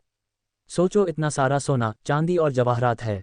मैं अमीर हूँ, ये सब मेरा है, ये सब मेरा है, हाँ हाँ। अन्य लोग भी अंदर आए और सोने चांदी के खजाने से भरे महल को देखकर खुशी से पागल हो गए। इतना सारा सोना और चांदी, मैंने अपने पूरे जीवन में इतना कभी नहीं देखा। वे 2 पहाड़ों की तरह ढेर हो गए हैं। इतना सारा पैसा, यह इतना है कि कोई भी व्यक्ति जीवन भर में खर्च नहीं कर सकता। हम अमीर हो गए हैं, बड़ी सफलता हासिल कर ली है। तभी पीतल के दरवाजे जोरदार धमाके के साथ बंद हो गए। पब फ्यूचर द्वारा विज्ञापन। बड़े जू के चेहरे का रंग बदल गया, उसके दिल में एक बुरा पूर्वाभास उठ रहा था। वह चिल्लाया, सभी लोग सावधान रहें। तभी मानो कोई यंत्र सक्रिय हो गया हो, आकाश से पुष्पों की वर्षा के समान बाण बरसने लगे। हुश हुश हुश, और जहरीली गैस, ये स्पष्ट नहीं था कि यह कहाँ से निकलनी शुरू हुई। शशश शशश शशश, एक क्षण में ही इसने पूरे महल को भर दिया। सोने और जवाहरात की चमक से चकित होकर भीड़ पूरी तरह से अचंभित हो गई और सभी की मौके पर ही मौत हो गई। केवल एल्डर जू ही अपनी दुर्जय शक्ति पर भरोसा करते हुए हमलों को रोकने में कामयाब रहे, लेकिन अप्रत्याशित रूप से कहीं से एक जहरीला तीर आया, जिसने उनकी सुरक्षा को भेद दिया और उन्हें गंभीर रूप से घायल कर दिया। धिक्कार है। एल्डर जू ने खतरे को भांप लिया और अपनी पूरी ताकत लगाकर उसने कांस्य द्वार को जबरदस्ती खोला और अंदर से भाग निकला। अंत में केवल 2 ही लोग बचे, एल्डर जू और लियू सान, जिन्होंने पास आने की हिम्मत नहीं की थी। 5 दिन बाद वे एक नए समूह के साथ वापस लौटे। ये समूह और भी अधिक शक्तिशाली था, जिसमें 4 इनेट अज्ञात लोग शामिल थे, जबकि बाकी सभी प्रथम श्रेणी या द्वितीय श्रेणी के विशेषज्ञ थे। बुजुर्ग जू भी वहां पहुंचे, उनके घाव अभी भी ठीक नहीं हुए थे, उनका रंग बहुत पीला पड़ गया था। क्या ये वही जगह है? क्या ये वाकई अनगिनत सोने, चांदी और जवाहरात से भरी हुई है? एल्डर जू ने पीला चेहरा दिखाते हुए सिर हिलाया। हाँ, ये यही है। यह एक प्राचीन मकबरा है और इसके अंदर सोने और चांदी के खजाने की कीमत करोड़ों टन चांदी हो सकती है। अगर हम उन्हें खोद कर निकाल लें तो हमारा जू परिवार अमीर हो जाएगा। हालांकि यह अंदर से बहुत खतरनाक भी है, जहां तीर और जहरीली गैसें हैं। पिछली बार मैं वहां लगभग अपनी जान गंवा बैठा था, इसलिए आप सभी को बहुत सावधान रहना चाहिए। ठीक है, हम सावधान रहेंगे। उन्होंने मिलकर पत्थर के दरवाजे को धक्का देकर खोला और फिर कांसे के दरवाजे के सामने पहुंचे। बाईं और दाईं ओर से रक्षा करते हुए उन्होंने 2 इनेट मास्टर्स को आगे बढ़ने दिया तथा संयुक्त प्रयास से कांस्य द्वार को खोल दिया। जैसे ही कांस्य द्वार खुला, सभी लोग एक बार फिर भीतर से चमकती सुनहरी रोशनी से चकाचौंध हो गए। इतना सोना, चांदी और जवाहरात, हम अमीर होने वाले थे। यहाँ तक कि थोड़ा सा लेना भी जीवन भर के लिए पर्याप्त होगा। इस मकबरे का मालिक जीवन में बहुत धनवान रहा होगा। एल्डर जू का भाव गंभीर था। सभी लोग ध्यान दें, यहाँ कई जाल और तंत्र हैं और एक भी गलत कदम मौत का कारण बन सकता है। इसलिए हम सभी को सावधानी से काम करना चाहिए। जो छूना नहीं चाहिए उसे मत छुओ। एक और इनेट चिल्लाया, बूढ़ा जू सही कह रहा है, सबको सतर्क रहना चाहिए। हमारा लक्ष्य धन अर्जित करना है, लेकिन हमें उन चीज़ों को नहीं छूना चाहिए जिन्हें हमें नहीं छूना चाहिए। खासकर उस ताबूत को, उसे बिल्कुल भी मत छूना। ठीक है, अब हर कोई आगे बढ़ना शुरू कर सकता है, लेकिन अपने कार्यों को छोटा रखें और किसी भी तंत्र को ट्रिगर न करने के लिए बहुत सावधान रहें। हाँ, बड़े। इसलिए सभी लोग बहुत सावधानी से आगे बढ़ने लगे। लिन बेईफान, जो इस जगह पर नजर रखे हुए थे, खुद को हंसने से रोक नहीं पाए। बड़ी मछलियां पकड़ने के लिए लंबी लाइन डाली और अब मैंने आखिरकार कुछ बड़ी मछलियां पकड़ ली हैं। मेरी योजनाओं में लगाए गए सभी प्रयास व्यर्थ नहीं गए। अब आपको अपने रास्ते पर भेजने का समय आ गया है। इसके साथ ही लिन बेईफान ने हवा में तलवार से वार किया। इस तलवार के वार ने सैकड़ों मील की दूरी तय की, जिससे महल के अंदर मौजूद सभी लोगों की कमर आधी कट गई। इसके बाद लिन बेईफान ने महल को साफ किया, सभी लाशों को बाहर फेंक दिया और उन्हें आग लगा दी। फिर रेत की मेज की शक्ति का उपयोग करके उसने महल को दूसरे स्थान पर पहुंचाया। उसी समय लोगों का एक समूह सावधानीपूर्वक महल की ओर आ रहा था। वे दोनों उत्साहित और भयभीत थे। लियू स्टीवर्ड, क्या ये सच है जैसा आपने कहा कि यहाँ सोने और चांदी के कई खजाने हैं? स्टीवर्ड लियू ने सिर हिलाया और उत्साह से कहा, बहुत कुछ। मैंने अपने जीवन में कभी इतनी दौलत नहीं देखी। अगर हमारा पुराना लियू परिवार इन सोने और चांदी के खजानों को प्राप्त कर सकता है, तो हम निश्चित रूप से अन्य कुलीन परिवारों से आगे निकल जाएंगे। अच्छा, तो फिर आशा करते हैं कि आपके शब्द शुभ हों। हालांकि हर किसी को सावधान रहना चाहिए, अंदर बहुत खतरनाक है। मैं समझता हूँ, चिंता मत करो। उन्होंने सावधानी से कांस्य दरवाजा खोला, लेकिन उनका स्वागत सोने और जवाहरात से नहीं बल्कि लिन बेईफान की तलवार की रोशनी से हुआ। एक ही वार से सभी मारे गए। घर की सफाई करो, मेहमानों का सत्कार करते रहो। लिन बेइफान ने एक बार फिर महल की सफाई की और अपना छल जारी रखने के लिए दूसरे स्थान पर चला गया। ऐसे कई दौरों के बाद कुल 6 कुलीन परिवार, जिनमें 21 जन्मजात स्वामी और 400 से अधिक अर्जित क्षेत्र विशेषज्ञ शामिल थे, को लिन बेइफान ने धोखे से मौत के घाट उतार दिया। फिर भी लिन बेइफान को अभी भी कुछ असंतोष महसूस हुआ। यह अफसोस की बात है कि इस बार केवल 6 कुलीन परिवारों को ही फंसाया गया, अन्य कुलीन परिवारों को किसी अन्य अवसर की प्रतीक्षा करनी होगी। तारांकन तारांकन तारांकन डैनी एन द्वारा प्रायोजित अध्याय 3/4 हम वर्तमान में भर्ती कर रहे हैं। CNKRJP अनुवादकों मित्लर्स का स्वागत है। Discord server URL pub future द्वारा विज्ञापन संपर्क टॉस साइट मैप दान करें।